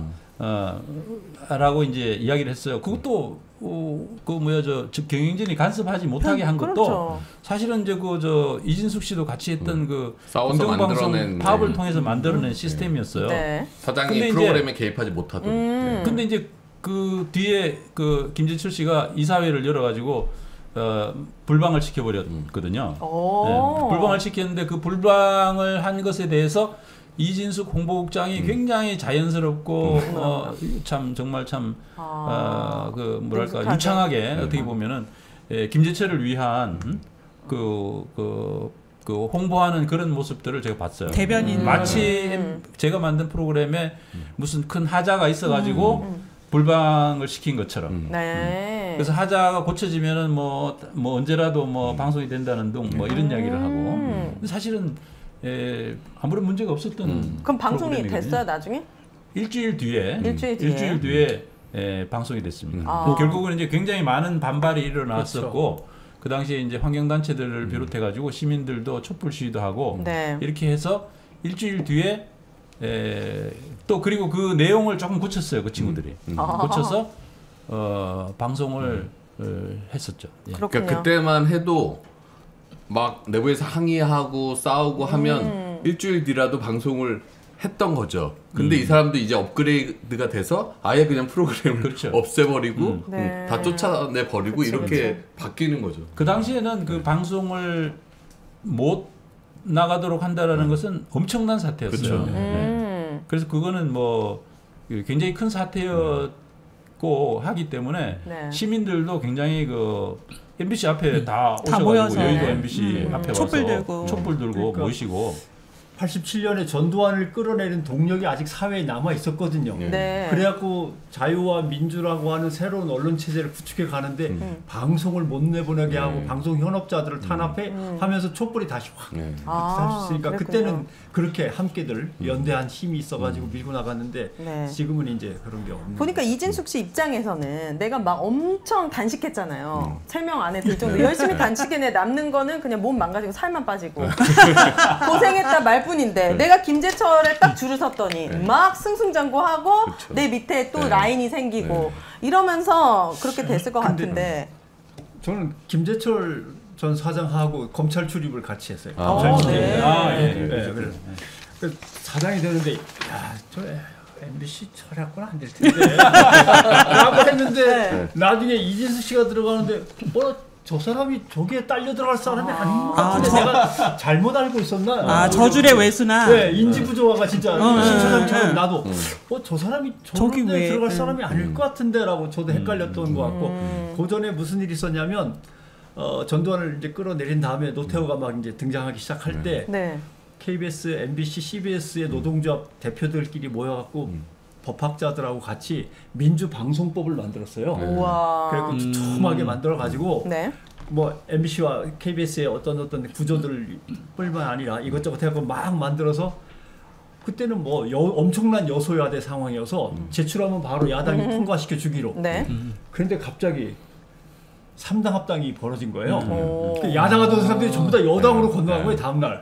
그랬죠. 그리고 이게 휴지적이 된 거예요. 그래서 이제 그걸 하던 사람들은 뿔뿔이 흩어져서 좀 피해 다니고 하는데 그 다음에 이제 KBS, MBC는 그래도 우리는 추진하겠다고 하면서 새로운 민주 방송을 위해서 이제 했다가 이제 다 아까 얘기한 잡혀가는 일이 벌어지고 네. 그 다음에 그게 이제 꺾이면서 이제 새로운 인물들이 새로운 시대가 열리는데 그 시대는 민주화 이런 거 외쳤다가는 잡혀 들어가는 시대고 뭔가 우리도 새로운 각자 도생의 길을 찾아야 되는 거 아니야 하는 이제 뭔가 흑화되는 어떤 반화점이 있었던 것 이명박 같아요. 시기예요 이때가? 그때는 노태우의 막판으로 가는 거죠. 너무 옛날 얘기예요.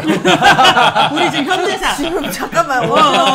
제가 태어날 때 대통령이 그러면서 김대중 노무현 10년을 버티고 기다리다가 이제 막 솟아오르고 하는 거죠. 아, 그랬군요. 그러면 MBC가 이렇게 많은 또 KBS도 이렇게 많은 우여곡절이 있었는데 지금 이 순간 2024년도 지금 7월이 가장 큰 위기라고 느끼십니까?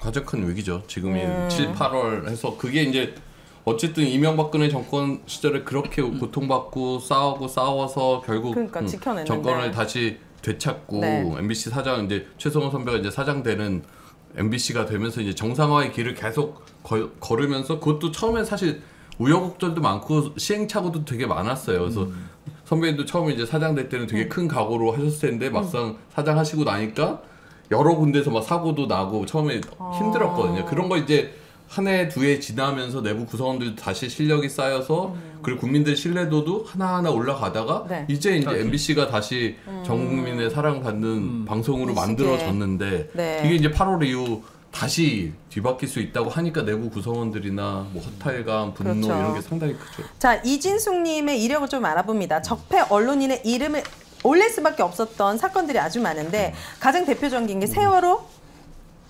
사건입니다. 그리고 이태원 이태원 지난해 네. 이태원 참사 때 네, 이태원 네.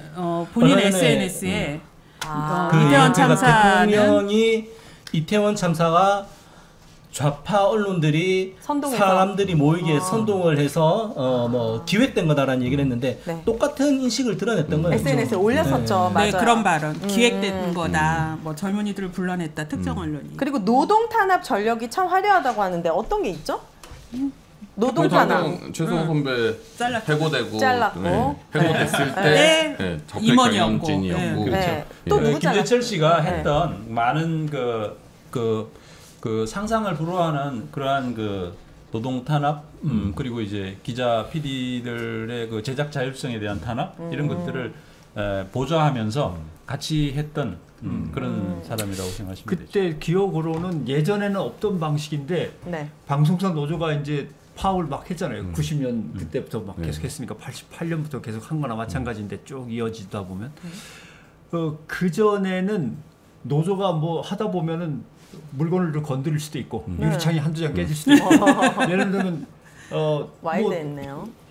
투쟁하다 보면 제 시간에 제 자리에 앉아 있지 않을 때도 네, 있죠. 그쵸. 그런 걸 다 체킹해서 이제 고소 고발로 네. 간다든가 노조에게 손해배상 소송을 갖다 해서 돈을 갖다 확 네. 몰린다든가 가압류 예, 많이 가압류 하고, 해가지고 노조 물건들을 못 쓰게 한다든가 이제 교묘한 방법들이 그때부터 네. 시작이 되죠. 네. 근데 그때는 그래도 윤석열 때처럼 검찰이 직접 들어와서 압수수색하고 이런 건 아니었지만 나름대로 온갖 방법을 갖다 짜내던 시절이니까 그때도 상당히 업그레이드 되던 시절인 거죠. 그때 김재철 사장이 뭐 이렇게 그때 박문지 이사장이 뭐 청와대 가서 조인트 맞고 인사했다 뭐 이런 식의 폭로를 해갖고 이제 김재철 사장이 되게 위기에 놓이기도 하고 네. 이 사람이 이제 법인카드를 2년 동안 7억 한동안 2년 동안 7억이요? 그러니까 한동안 도대체 얼마인지 모르겠는데 와. 한동안 없네. 최소원 선배 사장일 때 그렇게 못 쓰셨을 텐데 아니 그 10만 원 썼다고 난리치잖아요. 와 그죠? 7억이요? 그래서 이제 그런 법인카드 사용 내역들이 내부로부터 이제 폭로가 됐어요. 그렇게 하니까 이 사람들이 이 정보 유출을 찾겠다라고 스파이웨어 악성 프로그램을 이제 만든 거예요. 네. 만들어서 이 정보 콘텐츠 실장이 이렇게 하면 정보 보안을 할 수 있습니다 하고 뭐 이진수, 안광한 이런 당시 경영진들한테 보고를 한 거죠. 네. 보고를 했는데 그 프로그램이 뭐냐면 프로그램을 이렇게 그룹웨어 우리 사내 프로그램 쓰는 거 있죠. 그룹웨어에 들어가면 자동으로 이제 그 프로그램이 깔리는 거고 네. 이 프로그램에 프로그램이 깔리면 여기서 외부로 뭔가 프로그램 전송하거나 하면 다 기록이 회사가 나와요. 다 이걸 볼 수 있는 거예요. 그래서 실제 노동조합의 내부 문건들을 대량 회사가 살펴봤던 되는. 거죠. 그래서 이게 이제 문제가 되고 해서 법원에서 2016년에 확정 판결을 해서 불법행위에 의한 손해배상 책임 여기에 이진숙도 이런 책임이 있다. 불법행위를 방조한 그 혐의로 손해배상 책임을 같이 받은 사람이에요. 7억 뱉어내라고 하세요. 7억은 이제 김재철이 쓴 거니까. 근데 그런 김재철이요? 김재철을 옹호했던 사람이죠. 계속 그렇군요. 앞장서서. 옹호하면서 네. 이제 당시에 이렇게 프로그램 통해 가지고 기자나 이렇게 노조원들의 동선이나 이런 정보들을 다 불법으로 들여다본 건데 그거를 임원으로서 알고 있었을 거 아니에요. 근데 방조한 거죠. 보니까 아니 이분 방조가 아니고 네. 자기 주도했어요? 말하자면 본부장이니까 다 보고해서 결정 라인에 있었던 보고를 거예요. 해서 오케이를 그 결제를 했으니까 그게 실행이 되는 거지. 그렇군요. 그러니까 그러면 거의 결정한 사람이지. 공범이에요, 공범이네요. 네. 결정한 사람이에요. 밑에 물론 이제 뭐 거기서 뭐 처음에 어떤 아이디어를 주범. 밑에 저기서 냈을진 모르지만은 네. 그거를 오케이를 하는 거는 결국은 김재철 사장이고 네. 또 본부장이 일단 그걸 오케이를 해야 사장까지 올라가는 거니까. 이분이 대법원 판결에 이걸 네. 묵인 조장 방조했다 이렇게 딱 명확하게 처벌받았죠. 집행유예로. 그러니까 손해배상, 그러니까 손해배상 소송에서 책임을 손해배상 민사 책임이 재판에서. 있다 예. 이렇게 된 거죠. 근데 처벌이 너무 가벼워요. 네. 저는 개인적으로 이분도 열심히 살았어요. 재산이 44억이에요. 우리 분발해야 됩니다.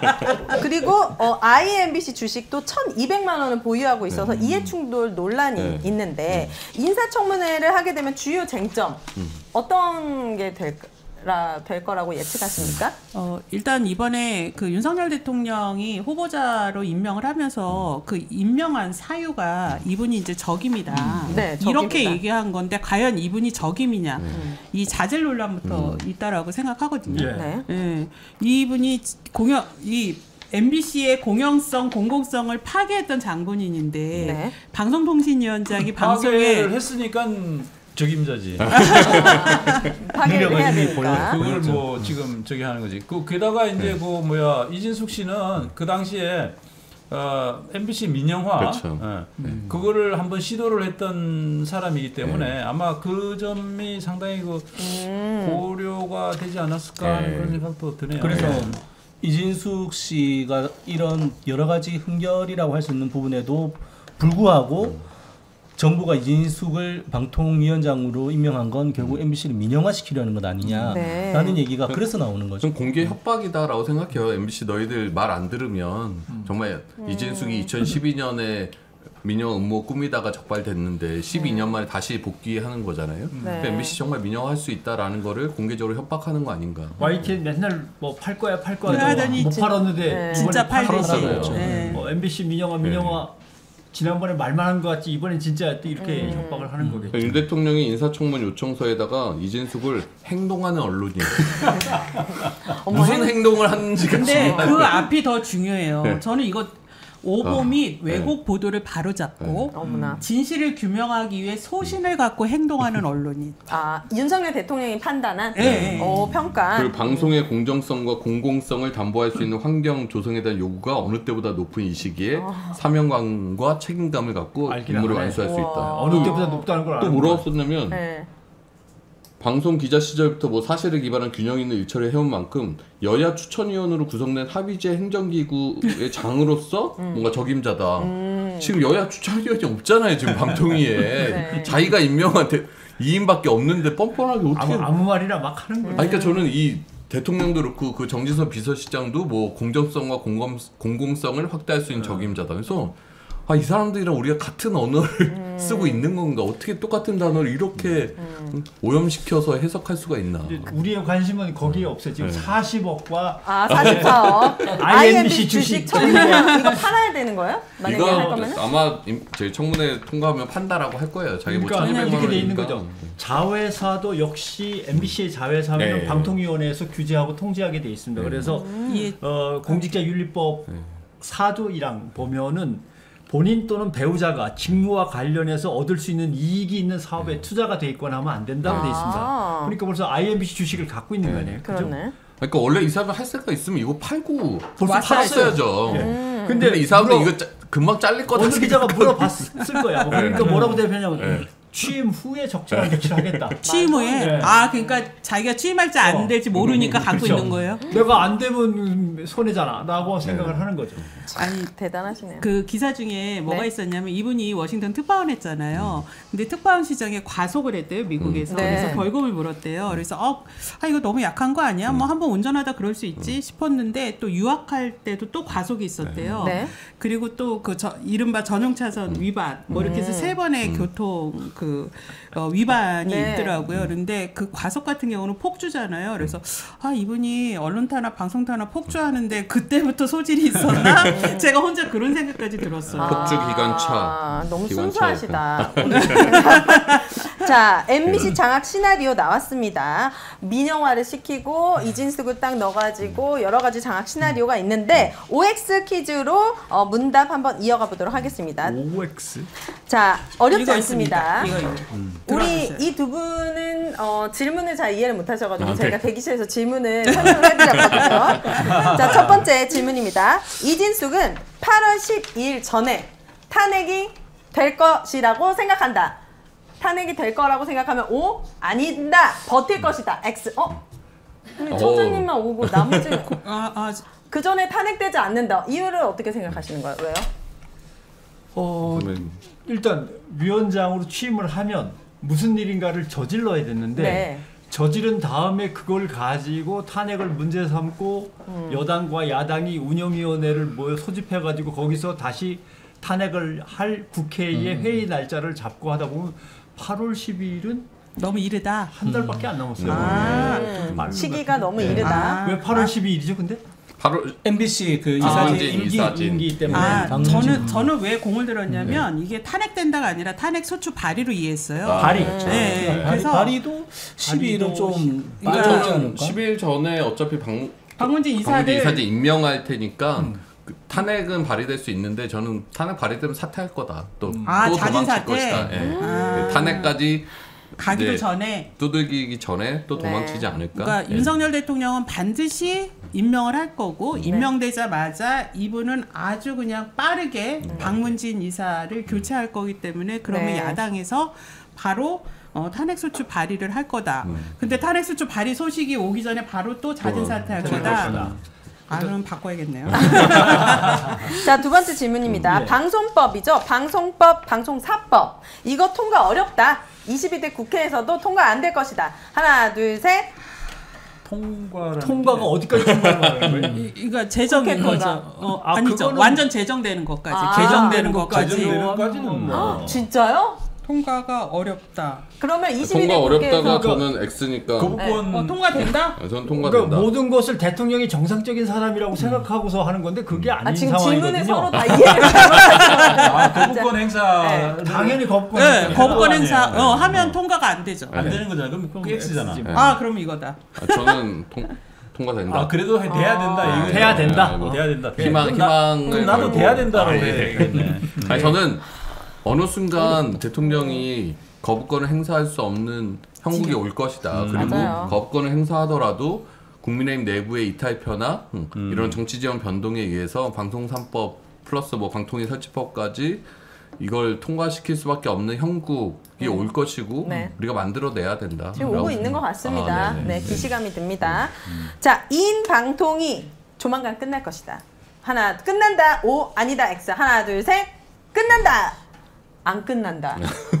계속 2인으로 간다. 그럼 귀여워. 여기서 의결되는 것들은 다 위법이다. 위법이다라고 갈 네. 텐데도 불구하고. 거기에 이제 헌법재판소에 문제가 걸려 있는 거죠, 결국. 네. 헌법재판소는 지난번 판결에서는 3인 체제에서 2명이 찬성을 했으니까 네. 과반이 아니라 제적의 과반 네. 이상이 찬성한 네, 거 아니냐라고 그렇죠. 하는데 지금은 3인 체제가 아니라 2인 체제이기 체제죠. 때문에 네. 2명이 했으면 만장일치가 아니고 네. 그렇죠. 이 2인 체제 자체가 3인 체제와 다른 성립할 수 없는 체제다라고 하는 걸 이제 증명을 해나가야 되는데 문제는 여기서 이제 헌법재판소의 재판관이 또 진보 보수 성향을 네. 볼 때 어떻게 유리한 형국으로 갈 거냐 이걸 이제 재고 있는 것 같아요 윤 대통령은. 네. 그래서 헌법재판소부터 탄탄하게 준비를 시켜놓고 뭐 올라면 다 와.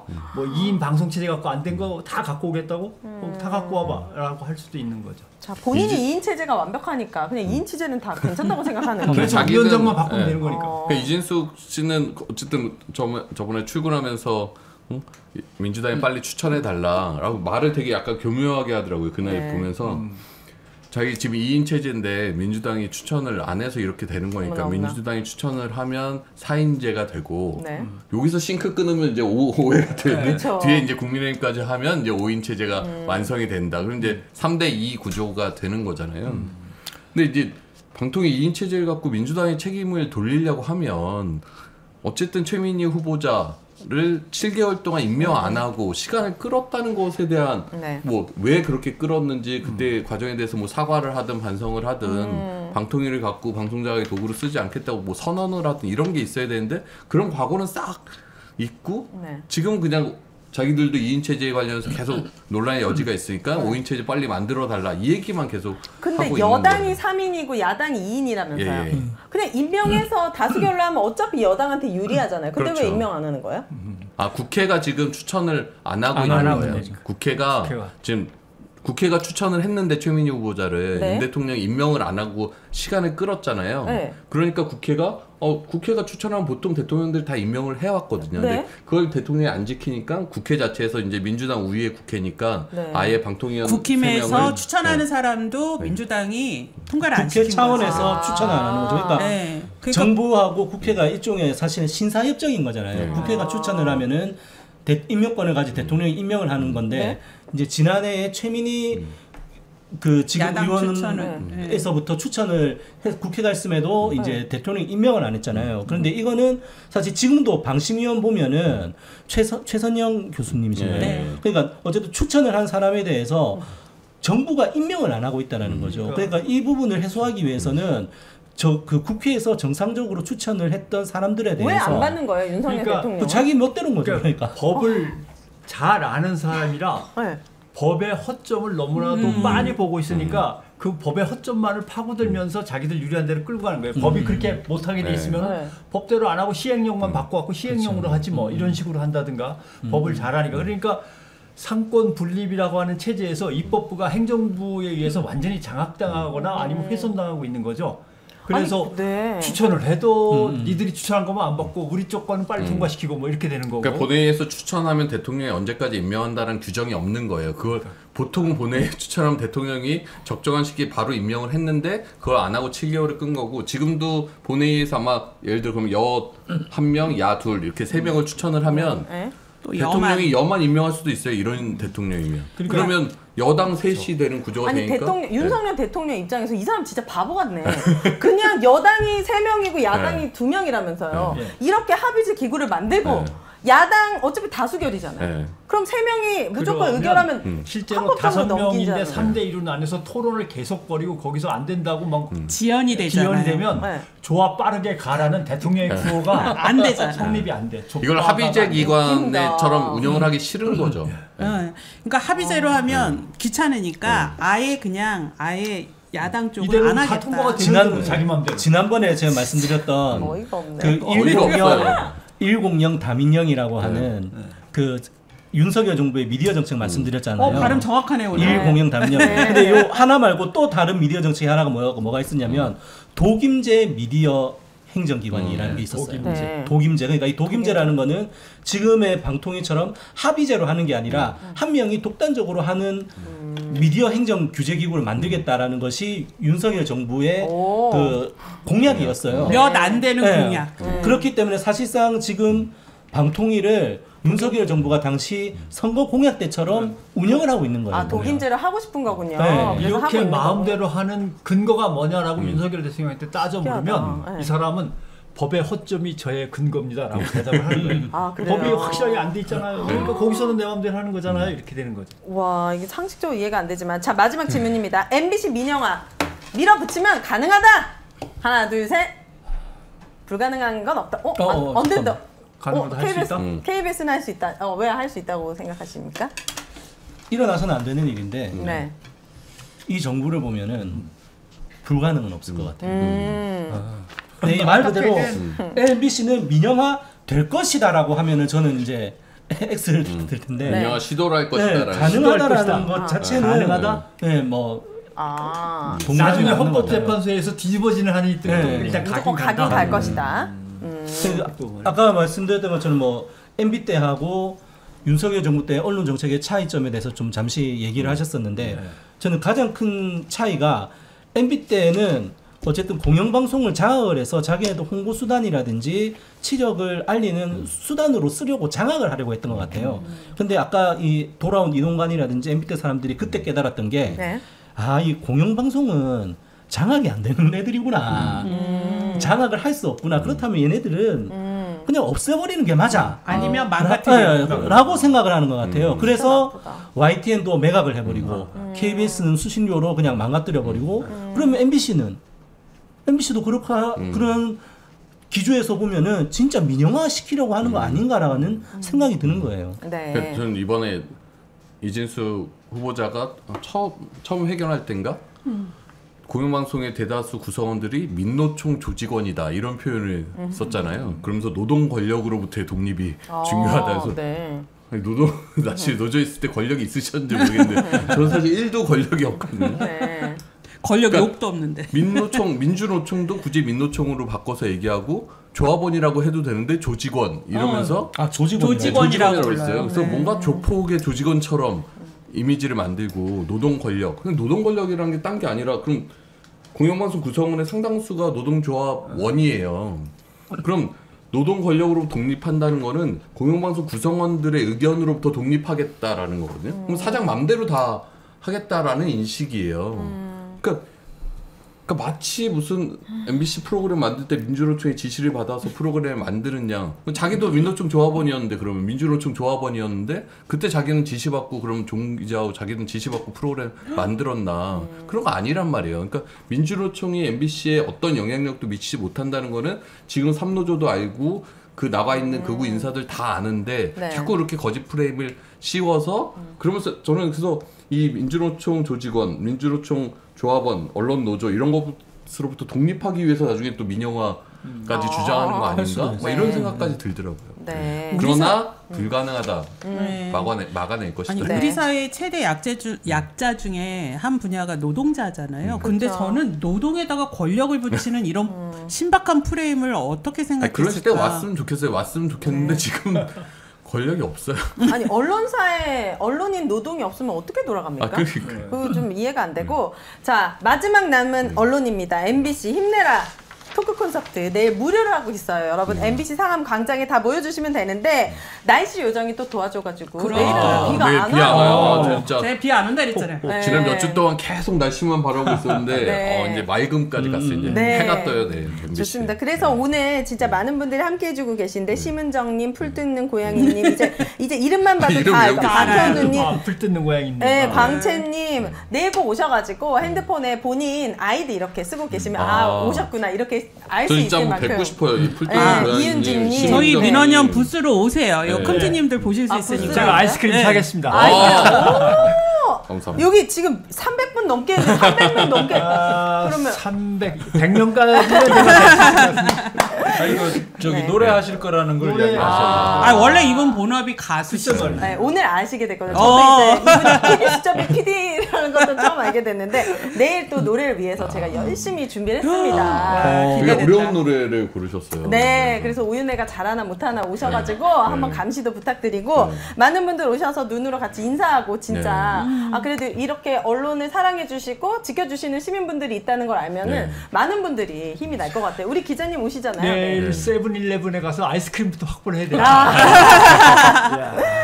네. 그러니까 뭔가 어쨌든 이진숙 방통위원장 이것도 정말 어처구니가 없잖아요. 그러니까 이 정권이 지난 총선 이후에도 국민의 의견이란 건 정말 안중에 없는 그쵸. 정권이거든요. 그럼 네. 이런 것에 있어서 국민의 목소리는 이거다. 응? 방송 자각에 대해서 우리 시민들이 얼마나 분노하고 있는가를 네. 내일 MBC 광장에서 모인 시민들의 힘으로 좀 보여줬으면 좋겠어요. 그래서 그러니까요. 저는 정말 이 서울 시내에 계셔 수도권에 계시는 모든 분들은 윤석열 정권의 방송장에 반대하는 모든 시민분들은 내일 저녁 7시 7시에 시작하니까 조금 일찍 한 6시 반 네. 상암 MBC 광장으로 꼭 오셨으면 좋겠다. 멀리 계셔갖고 비행기표리 갑자기 마련 안 되시는 분들은 네. 오마이TV로 유튜브. 네, 오마이TV로 저희 언론아싸 생중계로 합니다. 와. 우리 언론아싸가 또 이거 다 출연하시잖아요. 컴티님과 우리 오윤혜님까지. 네. 그래서 언론아싸 총 출동하는 네. 이 콘서트를 저희 생중계 하는데요. 네. 저희가 요즘 계속 홍보를 나가고 있어요. 시민 홍보를요. 우와, 근데 더운데. 이진숙 씨가 후보자로 지명됐다 그러는데 시민들 반응이 달라요. 그러니까 이진숙을 너무 잘하는 거예요. 그 전에 그래요? 김홍일은 몰랐어요. 네. 김홍일은 누구지? 막 이랬는데 네. 이진숙 이러니까 이제 왜 저렇게 됐지? 이런 것도 있고요. 그렇구나. 저희가 전단지를 드리는데 정말 너무나 열심히 보고 계십니다. 그래서 분위기가 달라지고 있습니다. 물티슈. 어떤 어떤 언론에서 뭐 여론조사를 했던데요. 여론조사 했는데 반대가 뭐 반대가 과반수가 넘게 국민 과반수가 넘게 이진숙 임명을 반대한다고. 당연히 그런 이게 결과도- 더 알려지면 아마 한 70%, 한 70% 이상은 반대해요. 이번에 감동적인 사연이 있는데 저희가 시민들한테 더 홍보하려고 작은 물티슈를 만들었어요. 네. 왜냐면 전단지 받는 것보다 맞아. 물티슈에다가 딱 그 콘서트 네. 박아가지고. 근데 처음에 이제 이 업체를 알아봤거든요. 급히 만들어야 되니까. 그래서 이제 업체가 된다 그래서 문구 보내주세요. 그래서 저희가 딱 문구를 보냈더니 이 사장님이 안 받겠다고. 비용을요? 네. 어디에 어디 물티슈야? 네, 빨리 저기 홍보해드려야죠. 대구에 있는 판촉나라. 판촉나라. 네, 그러시더니 사장님 이러시는 거예요. 사랑합니다. 정말 본인 마음 정말 시민 응원한다. 그 작은 마음으로 기부하겠다 이랬어요. 대구 판촉나라. 네, 그랬는데 저희가 그게 하루에 한 번 나가가지고 30분도 안 돼서 다 동났어요. 1000개가. 네. 그래서 2000개를 또 주문했어요. 네. 그래서 또 그걸 막 급히 또 만들어 주신다는 거예요. 새벽 배송으로. 그래서 너무 감사하다 이랬더니 또 문자가 왔어요. 또 제가 기부. 또 이번 것도 기부하겠다. 안 돼. 그러니까 큰일 나요. 그러니까 이러면서 이분 그래서 안 돼요 이번 거 받아야 돼요 이랬더니 이런 주문이 없어야 되는데요. 막 이러면서 그렇구나. 그래서 너무 감사한 세상에 네. 이러면서 공영 감사합니다 사장님. 공영방송 지키는데 멀리서 힘을 보태고 싶다. 이렇게 시민의 마음들이 움직이고 대구, 있어요. 심지어 대구니까 대구에서요. 더 감동이 밀려옵니다. 네. 이진숙도 대구 출신인데 참 다르네요. 자, 여기도 대구. 대구. 출신. 저도 되고 오늘 정말 두 대언론인 분들과 함께 과거부터 쭉 이 언론의 역사를 훑어본 것 같아가지고 저는 정말 이해가 잘 되었고 개인적으로 우리 또 변상원 기자님 같은 경우는 댓글에도 있는데 좀 권력력을 이제는 좀 발휘하셔서 방통위원장 이런데 안 가십니까? 올 것만 계시지 마시고요. 네, 좀 부탁드립니다. 이진숙 같은 후배가 하다가 떨려놨는데 또 제가 그런 자리가 그러면 뭐. 난 이게 문제라고 생각합니다. 네. 여러분들 많은 응원과 지지 부탁드리고 7월 11일 바로 내일입니다. 목요일 저녁 7시에 MBC 상암 광장에서 뵙기를 기다리고 있겠습니다. 이두 분의 네. 네. 끝 인사 네네. 해주시죠. 네. 마지막 네. 인사. 네. 이제 집에 가셔야죠. 내일 집에 계속, 가야지. 네, 네. 계속 있으시려고 내일 하세요. 하여튼 그 광장을 오시죠 뭐. 네. 광장에서 한번 광장에서. 뵙고 인사드리면 좋을 것 같습니다. 네. 네. 알겠습니다. 우리 기자님도. 글쎄요, 뭐 전체적인 걸 총괄해서 한마디를 남긴다면 네. 방송을 하다가 몰래 도망쳐서 정치권으로 가고 막 청와대로 가고 하는 사람들이 옛날에 많았습니다. 그래서 우리가 폴리널리스트라고 불렀잖아요. 물론 자기가 정치에 뜻이 있으면 그럴 수도 있는데 다시 방송으로 돌아오지는 좀 말았어요. 그럼 진짜 네, 안 이제 되지. 그런 일이 있었으면 안 되겠다. 이제 그런 생각을 많이 하죠. 네. 그러니까 네. 돌아오면 안 되죠. 방송이 아니라 독방에 가둬야 돼요. 지금. 마음은 죄를 그렇게 지었는데. 그러니까 방통위원장 역대 방통위원장 중에 이렇게 선거 나갔다가 떨어지고 선거 나갔다 떨어지고 자유한국당 입당했다가 이런 정치색이 이렇게 뚜렷한 방통위원장 후보자는 처음이죠. 없었어요. 그래요. 그러니까 이 사실- 정권이 정말 급하구나. 어떻게든 MBC 장악하겠다 이 마음으로. 아니 이게 저는 정말 그 실수를 금치 못했던 게 이진숙 씨가 이제 방통위원장으로 내정되고 난 뒤에 이제 이진숙 씨에 대한 비판 보도들이 많이 나왔잖아요. 네. 그러니까 이제 이진숙 씨를 보호를 하려고 커버를 하려고 이번에는 또 김장겸이 나서가지고 이진숙은 그런 기자가 아니었어 뭐 이러면서 막 이야기를 하는 거예요. 세월호 뭐 무슨 뭐 전원구조 5호를 갖다가 지시한 게 이진숙이 아니었고 뭐 이런 식으로 그때 당시에 보도국장이 김장겸이었잖아요. 보도본부장 이진숙의 보도국장 김장겸이 세월호 같은 참사의 MBC 패키지로 묶여 보도를 있었는데. 완전히 기레기 보도를 만들어 정말 놓은 당사자들인데. 그 당시 MBC 기레기 보도의 총 책임자가 김장겸, 이진숙이었는데 그 두 사람이 서로를 보호하면서 지금 국민의힘에서 지금 저러고 있는 그 모습을 보면서 야 정말 참 대한민국 많이 망가졌다. 그리고 최성호 선배 이제 사장되는 그 국면에서 저희 내부 구성원들이 세월호 유가족들한테 사죄를 하고 사실 복귀를 했거든요. 저희의 지난 2014년 보도 태도 그 이후에도 세월호 유가족 특조위 이런 것 폄훼하고 이런 보도들이 쏟아졌단 말이에요. 그래서 내부 구성원들은 그때를 이제 반성하고 돌아보면서 이제는 정말 국민의 품으로 돌아가겠다라고 약속을 하고 사실 우리가 올라갔던 건데 네. 이 인간들이 지금은 그걸 다 그냥 무슨 언론노조 조합원 책임으로 다 떠밀고 자기들은 마치 책임이 없는 양. 그러면 그때 너무도- 아무것도 안 했다는 얘기 아니에요? 그러니까요. 네. 너무 비겁한 행태고 정말 오늘 날 새겠네요 이분들. 아, 제 정말 억울한 거 많네. 아니 그냥 그리고 마지막 광고 하나. 네. 내일 네. 현장에 오시면 저희 민원연 부스로 꼭 찾아주세요. 부스가 저희가 있군요. 네. 언론장악 일지를 만들었어요. 급히. 그래서 오시는 분들한테 책이요? 언론장악 어떻게 되고 있나 네, 그거 나눠 드릴 테니까요. 네. 예, 책 아니고 일지. 네, 일지 아주 얇고 네, 얇고 아주 보기 핵심적인. 쉽고 재밌고 그럼요. 또 네. 그럼요. 오늘 그 어떤 때보다 많이 웃고 재밌으셨다고 해가지고 아주 아, 뿌듯합니다. 감사합니다. 내일 뵙도록 하겠습니다. 자, 시민이 언론의 인싸가 되는 그날까지 언론 아싸! 감사합니다.